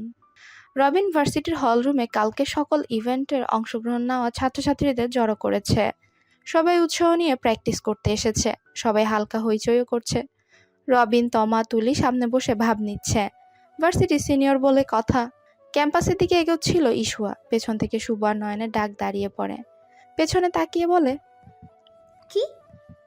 ম্যাম, হলরুমে যাওয়ার নির্দেশ আছে। কিসের নির্দেশ? কার নির্দেশ? নয়ন মাথা চুলকে বলে। মানে শুভ আমতা আমতা করে বলে, কলেজ কর্তৃপক্ষের। ইসুয়া কিছুক্ষণ ওদের দিকে তাকিয়ে থেকে হলরুমের উদ্দেশ্যে পা বাড়ায়। নয়ন আর শুভ যেন হাফ ছেড়ে বাঁচে। নয়ন ফোনে রবিনের নাম্বারে কল দেয়। রবিন তখন তুলির সাথে কিছু নিয়ে কথা বলছিল। নয়ন কলটা রিসিভ করে বলে, হ্যাঁ বলো। তোর কাজ হয়ে গেছে? যাচ্ছে হলরুমের দিকে। রবিন মুখে একটা দুষ্ট হাসি দিয়ে বলে, থ্যাংক ইউ। কলটা কেটে নয়ন আর শুভ হলরুমের দিকে এগিয়ে যায়। রবিন সব স্টুডেন্টদের সামনে গিয়ে দাঁড়ায়। সো গাইস, আজ আমরা সামান্য প্র্যাকটিস করব, কালকে যার যা ইভেন্ট আছে তা নিয়ে। সবাই রবিনের দিকে মনোনিবেশ করে। তমা তো তার অ্যাটিটিউড নিয়েই ব্যস্ত। না পারে গান, না পারে নাচ, না আছে গুণ। আমরা কাঠে ঢেকে একটা, সারাক্ষণ আছে শুধু মেকআপ নিয়ে। বড়লোকের বেটি বলে কথা। যারা ডান্সে পার্টিসিপেট করছো তারা নিজেদের সঙ্গী বাছাই করে পিছনের দিকে চলে যাও। হলরুমের দরজায় হঠাৎ ইসুয়াকে দেখে রবিন হুট করে বলে, আর হ্যাঁ, আমাদের most special event singing with ডান্সে আমি রবিন চৌধুরী এবং আমাদের নিউ অধ্যাপিকা মিস ইসুয়া তালুকদার একসাথে পার্টিসিপেট করছে। রবিন যে এভাবে হঠাৎ সবার সামনে অ্যানাউন্সমেন্ট করে দিবে ইসুয়া ভাবতে পারেনি। ইসুয়া বাধা দেওয়ার সুযোগই পেল না। পেছনে হঠাৎ নয়না শুভ এসে দাঁড়ায়। ইসুয়া ওদের উপস্থিতি টের পেয়ে ভেতরে প্রবেশ করে। তমা আর তুলি রবিনের অ্যানাউন্সমেন্ট শুনে ভেতরে ভেতরে জ্বলছে। এদিকে যারা সেদিন মাঠে ইসুয়া অ্যান্ড রবিনের গান শুনেছিল তারা করতালির মাধ্যমে রবিন আর ইসুয়ার এমন পারফরমেন্সের জন্য উৎসাহ দিচ্ছে। ইসুয়া মনে মনে বলে, অসভ্য ছেলে, দামড়া, খাসি, বান্দর, অস্ট্রেলিয়ান গাধা, আমেরিকান, থাক সব কিছুতে কেবল বাড়াবাড়ি। ইসুয়া মুচকি এসে মাথা নাড়ালো। কিছু বলতেও পারছে না। সকল স্টুডেন্টদের ব্যাপারটা জেনে গেছে। সবাই যে যার প্র্যাকটিসে লেগে গেল। সবাই যখন নিজ নিজ কাজে ব্যস্ত তখন রবিন ইসুয়ার দিকে এগোতে থাকে। হঠাৎ তমা আর তুলি এসে দাঁড়ায় রবিনের সামনে। রবিন ভ্রু কুচকে তমার দিকে তাকিয়ে বলে, প্রবলেম কি? এটা তো আমি তোমাকে জিজ্ঞেস করার কথা। মানে বুঝলাম না। ওই ম্যামের সাথে কিসের পারফরমেন্স? ক্যান্সেল করে এটা।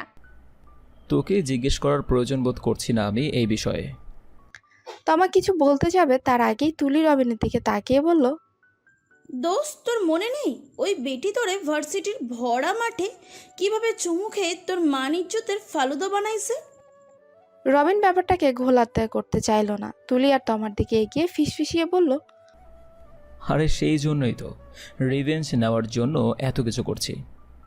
কি করবি বল না? আছে, পরে দেখবি। সত্যি তো? আরে হ্যাঁ রে বাবা, সত্যি সত্যি।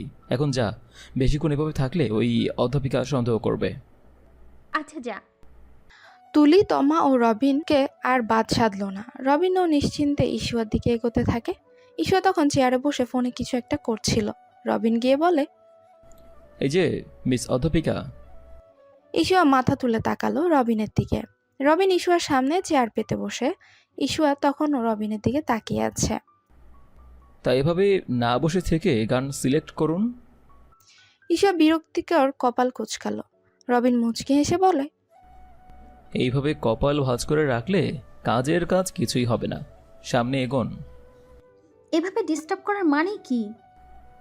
আমি কই ডিস্টার্ব করলাম? ইশুয়া বুঝলো রবিনের সাথে কথা বাড়িয়ে লাভ নেই, তাই আর তর্কে গেল না, চুপ হয়ে রইল। ওকে, আপনি যখন পাথর হয়ে বসে থাকবেন তাহলে আমিই গান সিলেক্ট করি। ইশুয়া কিছু বলল না, রবিন নিজ থেকেই সব করলো। হঠাৎ রবিন ইশুয়ার দিকে তাকিয়ে বলে, তা কাল কি পড়ছেন ফাংশনে? মানে? কাল কি পরিধান করবেন মিস অধ্যাপিকা? এটা কেমন প্রশ্ন? কেন, খাঁটি বাংলাই তো বললাম। আমাকে এমন প্রশ্ন করার আপনি কে? না মানে আপনার তো আবার পিঠের সূর্য, চন্দ্র, তিল, নক্ষত্র কত কিছুই দেখি অভ্যাস। তাই কালকের ড্রেসে প্রয়োজনীয় সেফটি আছে কি না সেটাই বোঝার চেষ্টা করছি আর কি। হোয়াট? ওকে ওকে চিল, করলাম না আর এমন প্রশ্ন।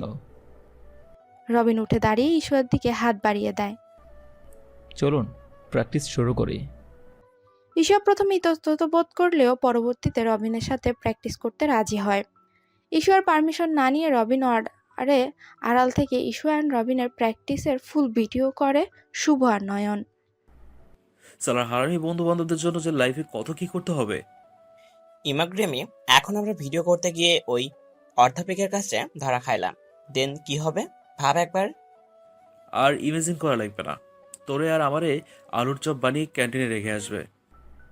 আবার হতে পারে দুজনকে চাপটা করে বার্গারের মধ্যে চাপা দিয়ে আসবে। শুভ ধমকে ওঠে। মেরি ভাই, কথা কম বলে যেটা রবিন করতে বলেছে সেটা কর না। সুরাইয়া খান বাগানের গোলাপ গাছগুলোতে পানি দিচ্ছিলেন। সাথে সাথে তিনি কল্পনাতে অনেক স্মৃতি হাতড়ে বেড়াচ্ছেন।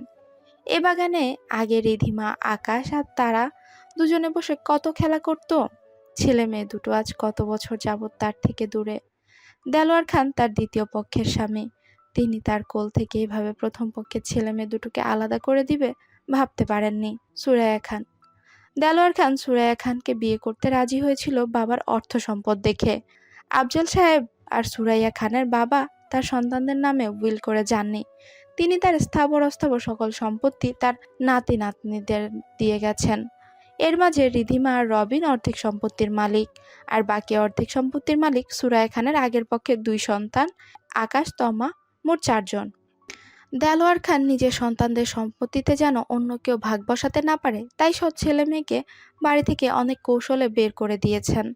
অর্থলোভী সৎ বাবার চক্রান্তে দুটো ছেলে মেয়ে সেদিন নানা বাড়ির সাথে সাথে মায়ের থেকেও আলাদা হয়ে গিয়েছিল। তারপরও দেলোয়ার খানের লোভ কমেনি, তার অর্ধেক নয় পুরো সম্পত্তিই চাই। তাই তো তিনি মেতে উঠেছেন ধ্বংসলীলায়। ফুল গাছে পানি দিতে দিতে চোখের জল আটকাচ্ছেন সুরাইয়া খান। খুব মনে পড়ছে ওদের, কেমন আছে, কোথায় আছে, কিছুই জানা নেই তার। চৌধুরী বাড়ির গেটের ফাঁকে দাঁড়িয়ে ফুপিয়ে যাচ্ছে একটা মেয়ে। পাশে দাঁড়িয়ে থাকা ছেলেটা কাঁধে হাত রেখে বলল, এভাবে কাঁদলে হবে বোন, শক্ত কর নিজেকে। পারছি না ভাইয়া। মাও কাঁদছে, তুইও কাঁদছিস, আমি কি করব বল। কতদিন মাকে জড়িয়ে ধরা হয় না।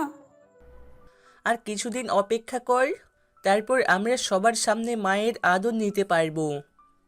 তাই যেন হয় ভাইয়া। ছেলেটা নিজের বোনকে আঁকড়ে ধরে বিদায় নেয় চৌধুরী বাড়ির আঙিনা থেকে। সাদ বসে আছে অপারেশন থিয়েটারের সামনে। হঠাৎই রেহানা বেগম অসুস্থ হয়ে পড়েন, হার্ট অ্যাটাক হয়েছে তার। নিজেকে মন শক্ত করে বসে আছে তিনি। সদূর এই বিদেশে কোনো আত্মীয় স্বজন নেই যে এই দুঃসময় পাশে বসে সান্ত্বনা দিবে। 2 হাত দিয়ে মাথা দিয়ে চুলগুলো টেনে ধরেছে সাদ। হসপিটালের করিডোর দিয়ে একজন মেয়ে দৌড়ে ঢুকে রিসেপশনে গিয়ে রেহানা বেগমের অপারেশন কোথায় হচ্ছে সেটা জেনে নিয়ে দ্রুত গতিতে ছুটে যায় সেদিকে। সাদের চোখ থেকে টপ টপ করে পানি পড়ছে। ডক্টর? সাদ রিধিমার কণ্ঠ শুনে মাথা তুলে, চোখ দুটো আগুন লাল হয়ে আছে। রিধিমা এগিয়ে আসে সাদের দিকে। সাদ অসহায় মুখ করে তাকায়। রিধিমা আরেকটু এগিয়ে আসতেই সাদ ছুটে গিয়ে জড়িয়ে ধরে রিধিমাকে। রিদ, দেখ না, মা মা কথা বলছে না। মা কেন এমন বাজে অভিনয় করছে বলতো? আমার না ভালো লাগছে না। অভিনয় হয়ে গেলে বল আমাকে জ্বালানো বন্ধ করতে। সাদ রিধিমাকে এভাবে আষ্টে পিষ্টে জড়িয়ে ধরাতে খুব অস্বস্তি বোধ করছিল রিধিমা, কিন্তু এখন তো কিছু ভাবার সময় নয়। তাই রিধিমা সাদকে শান্ত হতে বসতে বলে। দেখ, তুই যদি এমন বিহেভ করিস কি করে হবে? আন্টির তো তুই ছাড়া কেউ নেই, তোকেই তো আন্টির দেখভাল করতে হবে। হঠাৎ এমন কেন হলো বলতো? সকালে তো ভালোই ছিল। শরীরের উপরে আমাদের কন্ট্রোল নেই, শরীর যে কোনো সময়ই খারাপ হতে পারে। তুই তো ডক্টর, তোর তো এইসব ভালো বোঝার কথা। এমন বাচ্চামো করছিস কেন? শক্ত হয় একটু। সাদ আর কিছু বলে না, রিধিমাও বলার ভাষা খুঁজে পায় না, তাই দুজন চুপ হয়ে বসে থাকে। অনেকক্ষণ পর অপারেশন থিয়েটারে দরজা খুলে 3জন ডক্টর বের হন। সাদ যেন পাথর হয়ে জমে গেছে। রিধিমা ব্যাপারটা বুঝতে পেরে এগিয়ে গেল। ডক্টর, পেশেন্ট কেমন আছে? টেনশনের কিছু নেই, এখন অনেক বেটার আছে। সাদ একটু একটু করে হুঁশে ফিরল। রিধিমাও হাসি মুখে ডক্টরদের কাছ থেকে সকল খবর জেনে নেয়। ডক্টররা চলে যাওয়ার পর রিধিমা সাদের দিকে এগোয়। এবার তো ঠান্ডা হয় একটু। মাকে দেখতে যাব। সেদিন আন্টি ঠিকই বলেছিল, তোকে ডাক্তার বানিয়েছে কে রে? সাদ অসহায়ভাবে তাকায় রিধিমার দিকে। রিধিমা আবার বলে, হসপিটালের নিয়মকানুন আমাদের থেকে তো তুই ভালো জানার কথা, আর সেই তুই কিনা। আচ্ছা আচ্ছা, কেবিনে শিফট করার পরই যে মাকে দেখবো আমি। হয়েছে এবার? এই নিশুর বাচ্চা, বের হ বলছি। তুই আর কতক্ষণ লাগাবি ফ্রেশ হতে? নিশুয়ার ওয়াশরুমের দরজায় জোরে ধাক্কা দিতে দিতে কথাগুলো বলে। নিশুয়া ওয়াশরুমের ভেতর থেকে জবাব দেয়, আহা, আর 2 মিনিট বসো তো। ইশুয়া বিরক্তি নিয়ে বসলো নিশুয়ার বিছানায়। প্রায় 15 মিনিট পর নিশুয়া বের হয়। ইশুয়া ভ্রু কুচকে বলে উঠে, এই তো 2 মিনিট? কত লেট হলো তোর জন্য? আমার কথা ছাড়ো। বাহ, এত সাজ কার জন্য? কার জন্য মানে? আজ কলেজে আমার পারফরমেন্স আছে, তাই একেবারে তৈরি হয়ে নিলাম। Oh god, I am so excited. কেন? কেন আবার? তোমার আর রবিন ভাইয়ার কাপল ডান্স, হাউ কিউট। উস্তা খাইতে না চাইলে রেডি হয়ে নিচে আয়, আমি গেলাম। ওকে, আসছি। ইশুয়া নিচে নেমে আসে। নিশুয়া কাবার থেকে একটা কালো চুড়িদার বের করে পরে নেয়। ফর্সা চামড়ায় খুব মানায় কালো রঙের চুড়িদারে তাকে। নিশুয়া রেডি হয়ে নিচে নেমে পরিবারের সাথে বসে একত্রে ব্রেকফাস্ট করে। তারপর দুবোন জলদি করে বের হয় ভার্সিটির উদ্দেশ্যে। এদিকে ট্রাফিক জ্যামে আটকে আছে শিলা আর শাহেদ। শাহেদের বাইকের পেছনে বসে আয়না দেখে লিপস্টিক ঠিক করে নিচ্ছে শিলা। উফস, জাস্ট অসহ্য। তোর জন্য আমার আজ ক্লাস মিস হলো, আর এখন জ্যামে আটকে আছি। একদিন ক্লাস না করলে কিছু হবে না ভাইয়া। I am always punctual. তাই বলে আজ ভার্সিটির ফার্স্ট ডেতে আমাকে একা ছাড়তে পারতে? আমি কিছু চিনিও না, নিউ স্টুডেন্ট। সেজন্যই তো একটা দিন আমার ক্লাস মিস হয়ে গেল। তুমি সেই ক্লাস নিয়েই পড়ে আসো? ওকে ওকে, তুই মন খারাপ করছিস কেন? তুই ধীরে ধীরে সব চিনে যাবি। আজ ভার্সিটির নবীন ভবনে তোর মতো আরও নিউ স্টুডেন্ট আসবে, আর আজ তোকে ভার্সিটির সব কিছু দেখিয়ে দিয়ে আসবো। হয়েছে এবার? আমার লক্ষ্মী ভাইয়াটা। হয়েছে হয়েছে, আর দর দেখাতে হবে না। রাগ করো না, আজ আমার হ্যান্ডসাম ভাইটার জন্য একটা সুন্দরী ভাবিও খোঁজার চান্স পেয়ে যাব। এসব করতে ভার্সিটিতে যাচ্ছিস? মারবো এক চর। এবার তো বাইক চালাও, ট্রাফিক ছুটেছে। শাহেদ আর কথা বাড়ায় না, বোনকে নিয়ে ছুটে চলে তার নতুন ভার্সিটির পথে। রবিন, শুভ আর নয়ন অনুষ্ঠানের সকল অ্যারেঞ্জমেন্ট ঠিক আছে কিনা সেটাই দেখছিল। ভার্সিটি গেটে ইশুয়াদের দেখে শুভ রবিনকে বলল, দোস্ত, আজই তো 40-এ খেতে পারবো মনে হচ্ছে। রবিন তখন উল্টো দিকে ঘুরেছিল। রাবিশের মতো কথা বলিস না শালা। দোস্ত, তো 40-এ আমি বিরিয়ানি চাই। শালা, তোদের দুটোকে এখন ফুটবলের মতো কিক মেরে ভার্সিটির বাইরে ফেলে দিয়ে আসবো। পিছনে থাকা দোস্ত, তোর অধ্যাপিকা আসছে। রবিন শুভর কথায় পেছন ফিরল। সত্যি ইশুয়াকে নীল শাড়িতে আজ অসাধারণ লাগছে, সাথে ফুল হাতার ব্লাউজ, খোপায় সাদা কাঠগোলাপ, কপালে টিপ। ইশুয়ার শাড়ির আঁচলে সাদা রঙের ছোট ছোট ফুলগুলো দারুণ ফুটিয়েছে তাকে। নিশুয়া রবিনদের দেখে ওদের দিকে ছুটল। হাই দুলা ভাই। ছুটে যাওয়ার সময় ওড়না পেঁচিয়ে পড়ে যেতে নেয় নিশুয়া। পেছন থেকে ইশুয়া বলে, আরে আস্তে দৌড়াও, পড়বি তো। রবিন এগিয়ে এসে বলে, ধীরে শালি সাহেবা, আরেকটু হলে তো। এক্সাইটমেন্টের ঠেলায় নিজেকে সামলাতে পারছি না। রবিন বুকের বাম দিকটায় হাত রেখে বলে, শালি সাহেবা, আজ আপনার বোনকে আমাকে খুনের দায়ে জেল হাজতে যেতে হবে। এভাবে সেজে আসার কি খুব দরকার ছিল? নিশু রবিনের দিকে তাকিয়ে ফিক করে হেসে ওঠে। ইস্যু এতক্ষণ দূরে ছিল, এগিয়ে এসে বলে, চল। কোথায়? কোথায় মানে? এই যে মিস অধ্যাপিকা, আমার ইনভাইট করা মেহমানকে নিয়ে যাওয়ার সাহস আপনার হয় কি করে, হ্যাঁ? ইস্যু রবিনের দিকে একবার তাকিয়ে আবার নিশুয়ার দিকে তাকালো। তুই আমার সাথে যাবি কি না? নয়, আজ সারাদিন আমি দুলাভাইয়ের সাথে থাকবো। ওকে, তুই থাক, আমি গেলাম। রবিন নিশুয়াকে চোখ মেরে বলে, মিস অধ্যাপিকা, আপনি যান। কিছুক্ষণ পর নিশুয়াকে আমি পাঠাচ্ছি। ইশুয়া জানে নিশু আর রবিন দুটোই এক নৌকার মাঝি, বলেও লাভ কিছুই হবে না, তাই কথা না বাড়িয়ে চলে গেল স্টেজের দিকে। রবিন নিশুয়ার দিকে তাকিয়ে বলে, তোমার এই বোনকে কি করে যে ভাগে আনবো, আজ তো। এই, আমার বোনকে আজে বাজে কিছু বলে তোমার বিয়েতে আমি নাচবো না বলে দিচ্ছি। রবিন হাহা করে হেসে ওঠে। ওকে, বললাম না কিছু, তারপরও তুমি একটু নাইচো। আমার একটা মাত্র শালি বলে কথা। নিশুয়া রবিনের হাত থেকে ফোন নিয়ে গেম খেলতে শুরু করে। শুভ, নয়ন আর রবিন তাদের কাজে মন দেয়। হঠাৎ করে তমা আর তুলি আসে ওদের দিকে এগিয়ে। তমা আজ কালো হাত কাটা ব্লাউজের সাথে পিঙ্ক কালার শাড়ি পরেছে। এত পাতলা শাড়ির মধ্য দিয়েও তমার সাদা পেটে স্পষ্ট বোঝা যাচ্ছে। আর তুলি পরেছে লাল রঙের ব্লাউজের সাথে লাল কালো মিক্স শাড়ি। দুজনেই ভারী মেকআপে, এক হাত নিচে চাপা পড়ে আছে তাদের চেহারা। তমা এগিয়ে এসে রবিনের নজরে কাড়ে। এই রবিন। রবিন মনে মনে বিরক্ত হলেও মুখে প্রকাশ করে না। আমাকে কেমন লাগছে বেবি? তোকে আবার কেমন লাগবে? যেমনে আটার গোডাউন দিছোস। একদম, তোদের দুটো একটা অপচয়ের কারণে কত ডায়াবেটিস রোগীদের রুটির অভাব হবে বুঝতে পারছিস? তোরা চুপ থাক, জীবনেও তো কারো সুনাম করতে পারোস না, উল্টা ইনসাল্ট করিস। দেখ তমা, লজ্জা নারীর ভূষণ। আজকে অন্তত শালীনতা বজায় রাখতে পারতেই। আমি তো। তোমাকে কিছু বলার সুযোগ দিল না রবিন, অন্যদিকে চলে গেল। শিলা আর শাহেদ ভার্সিটির গেটে এসে দাঁড়ালো। শিলাকে বাইক থেকে নামিয়ে দিয়ে শাহেদ বাইক পার্কিং করতে গেল। শিলা হাতের পার্সটা দু হাতে ধরে সামনের দিকে এগিয়ে গেল। সামনে ঝালমুড়িওয়ালাকে দেখে জিভে জল চলে এলো শিলার। উচ্ছ্বাসিত হয়ে বলে ওঠে, ঝালমুড়ি। দৌড়ে এগিয়ে যায় সেদিকে। ঝালমুড়িওয়ালার উদ্দেশ্যে বলে, মামা, টপাটপ দুটো দিন তো। এই যে মিস কানে, আমরা অলরেডি ট্রেন অর্ডার করেছি, একটু লাইনে দাঁড়ান। শিলা পেছন থেকে কারো কথা শুনে ফিরে তাকালো। আপনি কাকে বললেন কথাটা? আপনাকে ছাড়া কাকে? আমাকে অন্ধ বললেন কেন? অন্ধ কখন বললাম? আমি তো বললাম মিস কানে। ওই একই। জি না, একই না। এখন তো আমার মনে হচ্ছে আপনি বয়রাও। শিলা হালকা উচ্চস্বরে বলে, হোয়াট? দেখুন, আপনার সাথে ঝগড়া করার কোনো ইচ্ছা নেই, সো সাইড কাটেন। অসভ্য।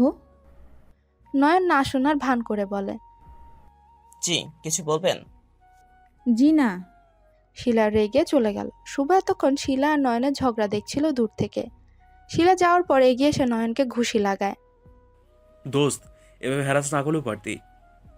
নয়ন হেসে বলে, সবে তো আজ স্টার্ট করলাম দোস্ত। ক্র্যাশের সাথে ঝগড়া। সুপার দোস্ত, তোর দ্বারাই হবে, চালিয়ে যা। ততক্ষণ স্টেজের দিক থেকে আওয়াজ শোনা যাচ্ছে। অনুষ্ঠান শুরু হয়ে যাচ্ছে বোঝা যাচ্ছে। শুভ আর নয়ন জলদি স্টেজের দিকে এগিয়ে যায়। সবাই সবার জায়গায় বসে। অনুষ্ঠানের প্রথম দিকে সকল টিচারগণ বক্তব্য রাখেন। নতুন শিক্ষার্থীদের ফুল দিয়ে অভিবাদন জানানো হয়। তাদের মধ্য থেকে কেউ কেউ তাদের মন্তব্য রাখে। তারপর শুরু হয় বিভিন্ন বিনোদন, নাচ গানের আয়োজন। কয়েকজন টিচার খালি গলায় গান গেয়ে স্টুডেন্টদের মাঝে জোয়ার তুলেন। স্টুডেন্টদের কিছু একক নৃত্য দেখানো শুরু হয়। নিশু আর ইশু স্টেজের দিকে মনোনিবেশ করে চিপস খাচ্ছিল। হঠাৎ রবিন এসে নিশুয়ার দিকে চেয়ার ঘুরিয়ে বসে। ইশুয়া একবার সেদিকে তাকায়, আবার স্টেজের ড্যান্স দেখায় মনোযোগ দেয়। রবিন নিশুয়ার দিকে তাকিয়ে বলে, এই শালি, কিছু খাবা? তোমাদের পারফরমেন্স শেষ হোক, তারপর না হয় একসাথে খাবো। ইশুয়া রবিনের দিকে ফিরে বলে, আপনাকে খাদ্য বিতরণ করার দায়িত্ব দেওয়া হয়েছে?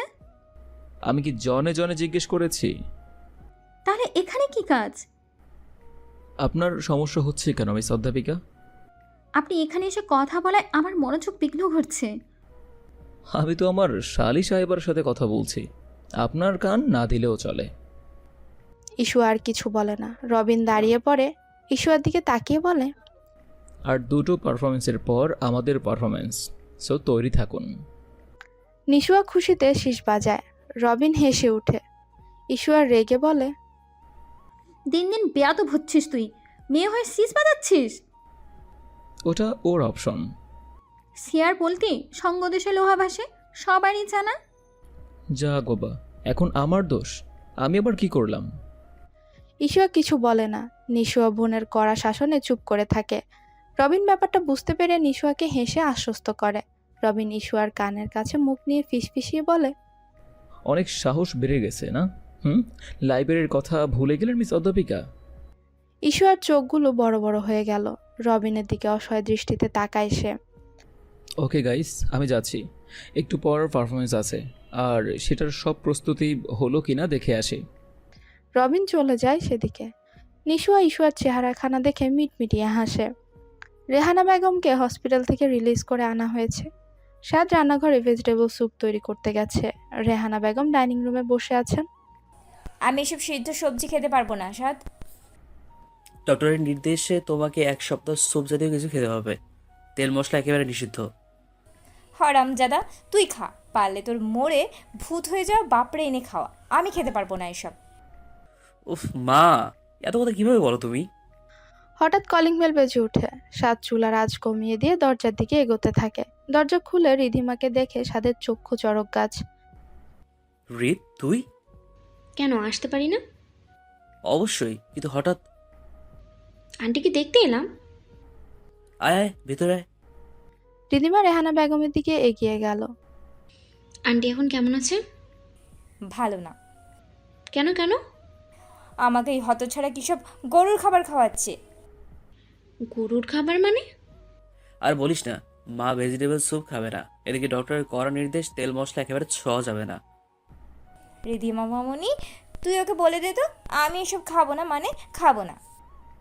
খেতে তো তোমাকে হবেই মা। আন্টি সবজি খিচুড়ি খাবে? রেহানা বেগম উচ্ছ্বাসিত হয়ে বলে। হ্যাঁ। দেখ রিত। রিধিমা সাদকে কিছু বলতে দিল না। রেহানা বেগমের দিকে তাকিয়ে বলে, ওকে, তুমি বসো, আমি তৈরি করে নিয়ে আসছি। রিধিমা সাদের দিকে তাকিয়ে বলে, তুই আমাকে হেল্প করবি, আয়। দেখ, ডক্টর পই পই করে বলে দিয়েছে মাকে এই কদিন ভেজিটেবল স্যুপ খাওয়াতে। লাউ আর কদু এক কথায় রে হাদারাম। মানে? ভেজিটেবল স্যুপের জায়গাতে ভেজিটেবল খিচুড়ি খাবে, উইদাউট তেল মশলা অ্যান্ড প্যারা। সাদ কিছু একটা ভেবে বলে, হোয়াট এ গ্রেট আইডিয়া। এবার আমাকে হেল্প কর তো। Assistant ready ma'am. কি রে, এভাবে মুখ করে বসে আছিস কেন? খুব নার্ভাস লাগছে। নার্ভাস হওয়ার কি আছে? জানি না, একজন টিচার হয়ে স্টুডেন্টের সাথে পারফরমেন্স করব, কেমন জানি অস্বস্তি লাগছে। হোয়াট? আজকাল এসব একেবারেই নর্মাল। নর্মাল? এত আপডেটস আসতে যাইও না। আমি তোমার মতো খেত না, ওকে? আমি খ্যাতি ভালো। হঠাৎ রবিন এলো। নিশুয়ার হাতে এক ঠোঙ্গা বাদাম ধরিয়ে দিয়ে ইস্যুয়ার দিকে হাত বাড়িয়ে দেয়। চলুন মিস অধ্যাপিকা, এবার আমাদের পারফরমেন্স। নিশুয়া রবিনের দিকে তাকিয়ে বলে, তোমার অধ্যাপিকার নার্ভাসনেস কাটাও আগে, নয়তো দেখবে পারফরমেন্সের 12টা বেজেছে। রবিন ইস্যুয়ার দিকে একবার ভ্রু কুচকে তাকালো। তারপর আশেপাশে কোনো চেয়ার খালি আছে কিনা দেখলো। না, সব চেয়ারই রিজার্ভ। একটা ছেলেকে রবিন পিছন থেকে মাথায় গাঁটটা মারে। এই ছোট উঠ, চেয়ারটা 2 মিনিটের জন্য দে আমায়। রবিন চেয়ারটা নিয়ে ঈশ্বর মুখোমুখি বসলো। কি মিস অধ্যাপিকা, কিসের এত নার্ভাসনেস আপনার? আমার দিকে তাকান। ঈশ্বর চোখ তুলে তাকালো সেদিকে। রবিন ঈশ্বর হাত দুটো ধরলো। ঈশ্বর অস্বস্তিতে পড়ে গেল। এত নার্ভাস হওয়ার কোনো কারণ তো আমি দেখছি না। ভাববেন যে আপনি বাসায় নিজের মতো করে ডান্স প্র্যাকটিস করছেন, বাস। নিশুয়া চোখ মেরে বলে, এখানে টিচার কে আর স্টুডেন্ট কে? আমি কনফিউজড। ওরে দুষ্টু, আপনাকে আমি পরে এসে দেখছি। রবিন উঠে দাঁড়িয়ে হাত বাড়িয়ে দেয়। চলুন মিস অধ্যাপিকা। ইসুয়া উঠে দাঁড়ায়। রবিনের হাত না ধরেই রবিন মুচকি হেসে বলে, ওকে, নো প্রবলেম। দুজন স্টেজের দিকে এগিয়ে যায়। ততক্ষণে অ্যানাউন্স করা হয়ে গেছে নাম দুখানা। শুভ আর নয়ন জোরে জোরে শীষ বাজাতে থাকে আর সকল স্টুডেন্টদের করতালির মাধ্যমে দুজনকে উৎসাহ দেয়। সাউন্ড বক্সে সুর ভেসে এলো। স্টেজে এসে হাতে হাত রেখে ইস্যু আর রবিন দুজনেই পায়ে পায়ে ছন্দ তুলে। কোনো এক নীলসে পরীর সঙ্গে যাব সমুদ্রে, ঢেউ মেঘে ভাসবো উজানে। হই হুল্লোড়ের মাঝেই শেষ হয় ইস্যু আর রবিনের দুর্দান্ত পারফরমেন্স। আশেপাশের সকল স্টুডেন্টদের করতালের আওয়াজে ধ্যান ভাঙে ইস্যু আর রবিনের। এতক্ষণে দুজন যেন কোথাও হারিয়ে গিয়েছিল। রবিনের হাতখানা নিজের কোমর থেকে ছাড়িয়ে একটু দূরে গিয়ে দাঁড়ায় ইস্যুয়া। রবিন ইস্যুয়ার দিকে এগিয়ে গিয়ে তার খোপা থেকে একটা সাদা কাঠগোলাপ খুলে নেয়। ইস্যুয়া ভ্রু কুচকে তাকায়। রবিন চোখ মেরে মুচকি হাসি দিয়ে বলে, এটা কি হলো? কোনটা? আমার খোপায় হাত দিলেন কেন? এটা কোন ধরনের অসভ্যতা? আপনার খোপায় হাত দিয়েছি এর প্রমাণ কি মিস অধ্যাপিকা? আমার ফুল ফেরত দিন। রবিন ফুলটা পকেটে ঢুকিয়ে বলে, নাম লেখা আছে নাকি? অসভ্য ইতর যত সব। ইস্যু আর রবিনকে বকতে বকতে স্টেজ থেকে নেমে আসলো। এদিকে ভার্সিটির সকল স্টুডেন্ট রবিনদের উদ্দেশ্যে গান গাওয়ার প্রস্তাব রাখলো। রবিন হেসে সম্মতি জানায়। সে যেন আগে থেকেই তৈরি ছিল। শুভকে ইশারা দিয়ে গিটারটা দিয়ে যেতে বলে রবিনের হাতে। গিটারের আওয়াজে চারদিক মুখরিত। চারদিকে চিৎকার চেঁচামেচিতে শেষ হয় রবিনের গিটারের তাল আর গলার সুর। পুরোটা সময় রবিন ইস্যুয়ার দিকে আর চোখে তাকিয়ে গানটা গেয়েছে। নিশুয়া তো হাত লাল করেই ফেলেছে করতালি দিয়ে। ইস্যুয়ার কোনো ভাবান্তরই হয়নি পুরোটা সময়। নিশুয়ার দিকে তাকিয়ে ইস্যুয়া বলল, আমার কিছু কাজ আছে লাইব্রেরিতে, তুই কি আমার সাথে যাবি?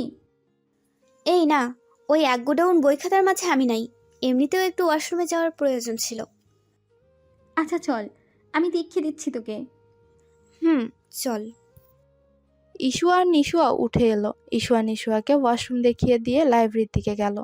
নিশুয়া হাত মুখে কিছু পানি ছিটিয়ে নিল। এখন কিছুটা ঠান্ডা ফিল হচ্ছে। এতক্ষণ গায়ে যেন আগুন জ্বলছিল। ওয়াশরুম থেকে বেরিয়ে আসে নিশুয়া।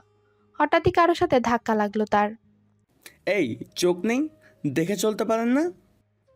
নিশুয়া তার চেনা কণ্ঠস্বরের মালিককে দেখার জন্য উপরের দিকে তাকালো। ততক্ষণে সামনের ব্যক্তির চোখখানাও নিশুয়াতে থেমে গিয়েছে। শাহিদ নিশুয়ার দিকে তাকিয়ে আছে। এই মেয়ে, তুমি এইখানে? আপনি? তোমার ভার্সিটিতে কি কাজ? ইয়ে মানে আপুর সাথে এসেছি। বাহ, গুড। পড়াশোনা বাদ দিয়ে ভার্সিটির ওকেশনে আসা হচ্ছে। তা স্যার, আমি না হয় পড়াশোনা বাদ দিয়ে এখানে এসেছি।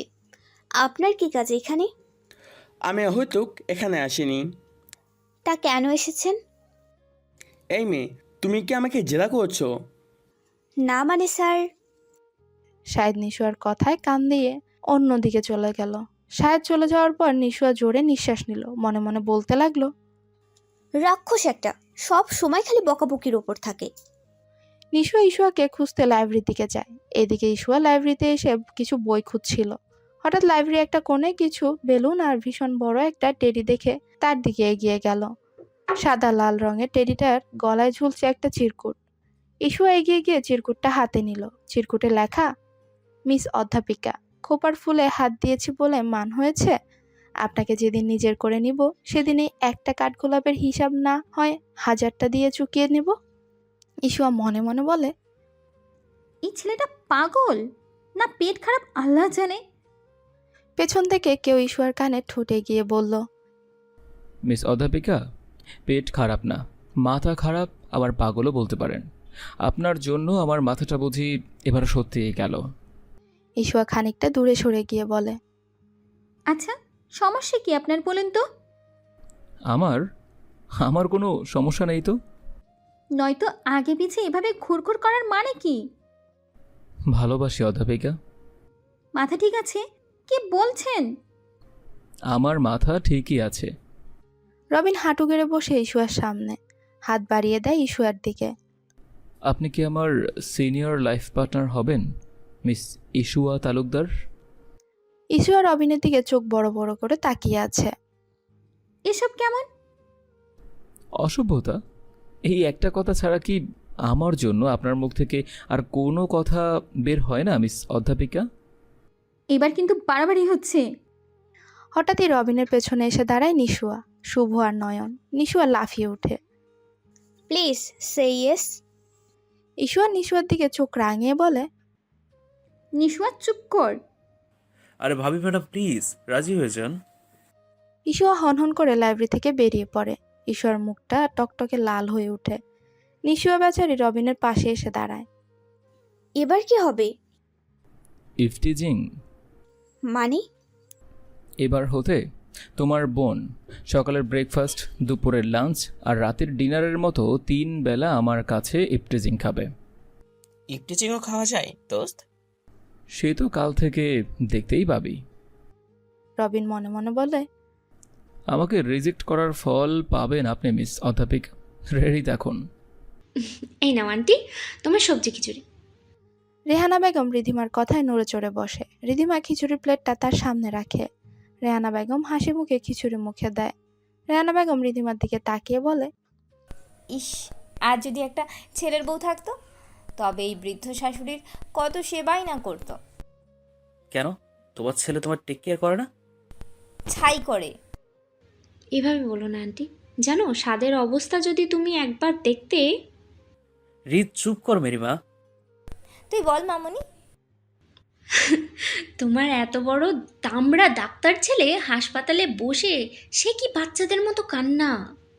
রেহানা বেগম আর চোখে স্বাদের দিকে তাকায়। কি বলিস? হতচ্ছাড়াটা ওখানে ভ্যা ভ্যা করে কেঁদেছে। আমি মোটেও ওইভাবে কাঁদিনি মা। তুই যে কিভাবে কাঁদতে পারিস সে তো আমার জানা আছে। স্বাদ সিঁড়ি বেয়ে উপরে উঠতে উঠতে বলে, জাস্ট অসহ্য মা, তুমি অলওয়েজ আমাকে পচাও। আর রিত সাথে তুইও যোগ দিলি, ডিসগাস্টিং।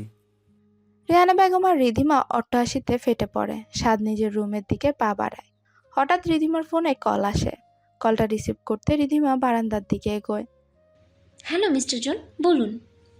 রিধিমার বিজনেস ক্লায়েন্টের কল। কিছুক্ষণ জরুরি আলাপ করে ফোনটা রাখে রিধিমা। হঠাৎ স্বাদের বাসার রাস্তার ঠিক অপর পাশের বাসাটার দিকে চোখ যায় রিধিমার। সাদা ধবধবে গায়ের রঙের একটা বিদেশি মেয়ে স্বাদের রুমের জানলার দিকে একটা দূরবীক্ষণ যন্ত্র তাক করে কিছু দেখছে। রিধিমা কিছুক্ষণ ঘটনাটা ভালো করে পর্যবেক্ষণ করলো। তারপর শিওর হলো যে মেয়েটা আসলেই স্বাদের রুমেই কিছু দেখছে। রিধিমা ফোনটা নিজের জিন্সের পকেটে ঢুকিয়ে স্বাদের দিকে এগোয়। স্বাদ হসপিটাল থেকে কিছু দিনের জন্য ছুটি নিয়েছে মায়ের দেখাশোনার জন্য। কিছু কাগজপত্র দেখছিল হসপিটালের। রিধিমা এসে স্বাদের দরজায় নক করে। ভেতরে আয় রিত। তুই কি করে জানলি আমি এসেছি? এমনিতেই বস।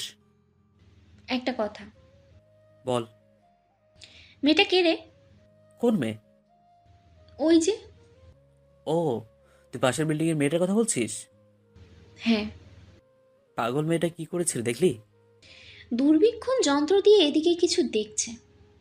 এর খেয়ে দেওয়ার কাজ নেই কোনো। 1 সপ্তাহ আগে আমার পুরো বডির এক্সরে রিপোর্ট পাঠালাম, তাও ওই যন্ত্রটাকে এত কষ্ট দিচ্ছে। হোয়াট? কাহিনী কি বলতো? আর বলিস না, আমাকে ফলো করছে। প্রপোজাল রিজেক্ট করার পরও পিছু যাচ্ছে না। রিয়েলি? আরে হ্যাঁ, তো আর কি বলছি কি। রিধিমা কিছু একটা ভেবে হাসতে লাগলো আর স্বাদ তার মুগ্ধ চাউনিতে চেয়ে রইল তার দিকে। দিতি চৌধুরী রান্নাঘরে কফি করছিলেন সন্ধ্যাবেলায়। পাশেই সুরাইয়া খান সবজি কাটছেন। আকাশের মা, তোমার সবজি কাটা শেষ হলে কফিটা রিদিমা আর আকাশের বাবাদের দিয়ে আসো তো। আচ্ছা ভাবি, এই তো যাচ্ছি। সুরাইয়া কফির কাপ দুটো নিয়ে রান্নাঘর থেকে বেরিয়ে গেল। রবিন রান্নাঘরের দরজায় উকিঝুঁকি মারছে দেখে দিতি বলে ওঠে, কি রে, আজ হঠাৎ রান্নাঘরের দরজায় হাডুডু খেলছিস যে? জীবনে তো আসিস না। রবিন মায়ের কথা শুনে রান্নাঘরে ঢুকে এসে মাকে পেছন থেকে জড়িয়ে ধরে। দিতি সন্দেহের দৃষ্টিতে তাকিয়ে বলে, কি রে, কি চাস বলে ফেল। মা, ও মা। ছাগলের 5 নাম্বার বাচ্চার মতো মেমে না করে বলে ফেল। তোমার ছেলেকে বিয়ে দাও মা। দিতি চোখ বড় বড় করে পেছনে তাকায়। কি? খুন্তির বাড়ি খেতে না চাইলে রান্নাঘর থেকে বের হ। দাও না মা। এমনভাবে বলছে যেন 2 টাকার সিকি চাচ্ছে। প্লিজ। লজ্জা করে না বিয়ের কথা বলতে? তোর বড় বোনের এখনো কোনো নাম গন্ধই নেই বিয়ের, তুই এসে বলছিস বিয়ে দাও। সেটা আপনি কখনোই করবে না। তাইলে শুধু রিদিমা কেন, তুইও চিরকুমার থাক। আমি সন্ন্যাসী হতে চাই না। মেয়েটা কে? ভার্সিটির ম্যাডাম। এই হতচ্ছাড়া, তুই কি আমাকে একের পরে এক শখ দিবি? আসলে মেয়ে তোর টিচার, শেষে কিনা টিচারের উপর নজর দিলি আমার ছেলে হয়ে? কি করব আর, আমার মিস অধ্যাপিকাকে ভালো লেগেছে তাই। মেয়ে তোর সিনিয়র। তাতে কি, বৌমা হিসেবে সিনিয়র বুঝদার মেয়েগুলোই তো বেস্ট হয়। তুমি আমাকে বোঝাতে হবে না কোন ধরনের বৌমা, বাট তার রিলেশন কয়দিনের? আর রিলেশন রিজেক্ট করে দিছে। রিজেন্ট করার পরও বিয়ে করতে চাস? হুম। যা, আবার প্রপোজ দে, মেয়ে অ্যাকসেপ্ট করুক। 2-1 সপ্তাহ প্রেম কর, তারপর বিয়ে। 2-1 সপ্তাহ প্রেম করে কি হবে? তার চেয়ে ভালো বিয়ের পরেই একেবারে প্রেম করব। মেজাজ খারাপ করিস না, এখান থেকে যা। রবিন মুখ মলিন করে বেরিয়ে যায়। দিতি বেগম মুচকি হেসে ছেলের কাণ্ডে। রবিন রান্নাঘর থেকে বেরিয়ে ড্রয়িং রুমে এসে বাবা আর ফুফার সাথে সোফায় বসলো। সিনথিয়াও হঠাৎ এসে রবিনের পাশ ঘেঁষে বসে। রবিন আরেকটু দূরে সরে বসে বলে, তুই কিছু খাবি? না। তোর ফেভারিট হালুয়া বানিয়ে দেই? তুই বানাবি হালুয়া? দেলোয়ার খান মেয়ের মতলব বুঝতে পেরে তার সাথে তাল মেলায়। মামুনি, রবিনকে নিজের হাতের বানানো হালুয়া খাওয়াতে যখন চাইছই, তখন আমাদেরও খাওয়াতে সুযোগ দিও। রবিন সিনথিয়া আর তার বাবার এমন আহ্লাদীপনা একেবারেই নিতে পারছিল না বলে সোফা থেকে উঠে পড়ে। তারপর সিনথিয়ার দিকে তাকিয়ে বলে, আসলে এই মুহূর্তে হালুয়া খাওয়ার মুড নেই। তুই বরং বাকি সবাইকে হালুয়া বানিয়ে খাওয়াতে পারিস। আমার কাজ আছে, বাইরে যেতে হবে একটু। কথাটা বলে রবিন বেরিয়ে পড়ে। আফজাল সাহেব ছেলের ব্যবহারে মনে মনে অনেক খুশি হন। অপরদিকে বাপ বেটির চেহারাখানা দেখার মতো হয়েছিল। সাদা আজ তার মাকে নিয়ে একটু বাইরে যাওয়ার চিন্তা ভাবনা করছেন, বাইরে খাবেন। রেহানা বেগম বেজায় খুশি তার ছেলে তাকে সঙ্গে দিচ্ছে। এমনিতেই কাজ নিয়ে পড়ে থাকে 24 ঘন্টা। সাদ তার মায়ের হাত ধরে হাঁটছে। এই মুহূর্তটা কেন যেন অন্যরকম ভাবে ফিল করছে। একটা কথা বলবো? অনুমতি নিচ্ছ যে হঠাৎ? এমনিতেই। বলো। রিদিমাকে তোর কেমন লাগে? অনেক পুরনো বন্ধু, অবশ্যই ভালো লাগে। এটা বলার কি হলো? আরে বন্ধুর চোখে না। সাদ মায়ের দিকে সন্দেহের চোখে তাকিয়ে বলে, রিদিমা আমার জাস্ট বন্ধুই মা, খুব ভালো বন্ধু। এর বেশি কিছুই কখনো আশা করো না, হবেও না তেমন কিছু। কেন হতে পারে না? মা, তুমি সবসময় অদ্ভুত অদ্ভুত কথা বলো। রিতকে তুমি পুরোপুরি চেনো না মা। আবার চেনারও দরকার নেই। তাহলে ওকে নিয়ে কথা বাড়িও না। বল না, রিদিমাকে তোর কেমন লাগে? বললাম তো, ও আমার খুব ভালো বন্ধু। রেহানা বেগম ছেলের কথায় অন্যদিকে মুখ ফিরিয়ে নেন। সাদ তার মায়ের অভিমান বুঝতে পেরে মাকে নিয়ে রাস্তার পাশেই একটা বেঞ্চিতে বসে। তারপর রেহানা বেগমের দিকে তাকিয়ে বলে, জানো মা, রিত একজনকে প্রচন্ড ভালোবাসতো বলে ভুল হবে, হয়তো এখনো ভালোবাসে। রেহানা বেগম অবাক চোখে তাকায় সাদের দিকে। সাদ মুচকে হাসে। তারপর আবার ওর মায়ের দিকে তাকিয়ে তার হাতটা শক্ত করে ধরে। আমরা যখন ভার্সিটিতে পড়তাম, আমরা তিনজনই খুব ভালো বন্ধু ছিলাম। পুরো ভার্সিটি জুড়ে আমাদের বন্ধুত্বের সুখ্যাতি, একজন আরেকজনের জান প্রাণ। তোমার এই হাবাগোবা ছেলেটা যে কখন সে দুষ্টু মিষ্টি বন্ধুত্বের ফাঁকে রিতকে ভালোবেসে ফেলেছিল বুঝে উঠতে পারেনি। রেহানা বেগম এবার ছেলের মুখপানে অসহায়ভাবে তাকায়। সাদ নিচু হয়ে মায়ের উদ্দেশ্য বলতে থাকে, কিন্তু রিত আমাকে না, ভালোবেসেছে আমারই আরেক প্রাণপ্রিয় বন্ধু শাহিদকে। সেদিন ক্যাম্পাসে যখন রিতকে প্রপোজ করব বলে যাই, ততক্ষণে রিত শাহিদকে তার মনের সবটুকু ভালোবাসা দিয়ে ফেলেছিল। সেদিন তোমার ছেলে বড্ড দেরি করে ফেলেছিল মা, বড্ড দেরি। রেহানা বেগমের চোখ দুটো সাদের কাপা কাপা কণ্ঠে বলা কথাগুলো শুনে জলে ভরে ওঠে। তাই তো সেদিন প্রাণপ্রিয় বন্ধুদের ছেড়ে লন্ডনে পাড়িয়ে জমেছি, সইতে পারবো না দেখে। হয়তো দেখা গেল শাহেদকে আমি আর সহ্য করতে পারছি না, নয়তো রিদিমাকে ইগনোর করছি। বন্ধুত্বে যেন ফাটল না ধরে, তাই দূরে এসছি মা। মায়ের চোখে জল দেখে সাদ মুচকি হাসে। ধুর, তুমি কাঁদছো কেন? এটা আরো কয়েক বছর আগের কথা, এখন আর সেরকম কোনো ফিলিংস নেই আমার। আর রিত যেমন মেয়ে, আমার বউ হলে আমাকে মাসে কয়েকবার হাড় গোড়ার এক্সরে করাতে হবে। কয়টা হাড় ভাঙলো কি ভাঙলো না। রেহানা বেগম ছেলের মাথায় হাত বুলিয়ে বলে, তাহলে রিদিমাকে দেখে বোঝার উপায় নেই কেন ওর হাজবেন্ড বা বয়ফ্রেন্ড আছে কিনা? বিকজ রিত সিঙ্গেল, তাই। একটু আগেই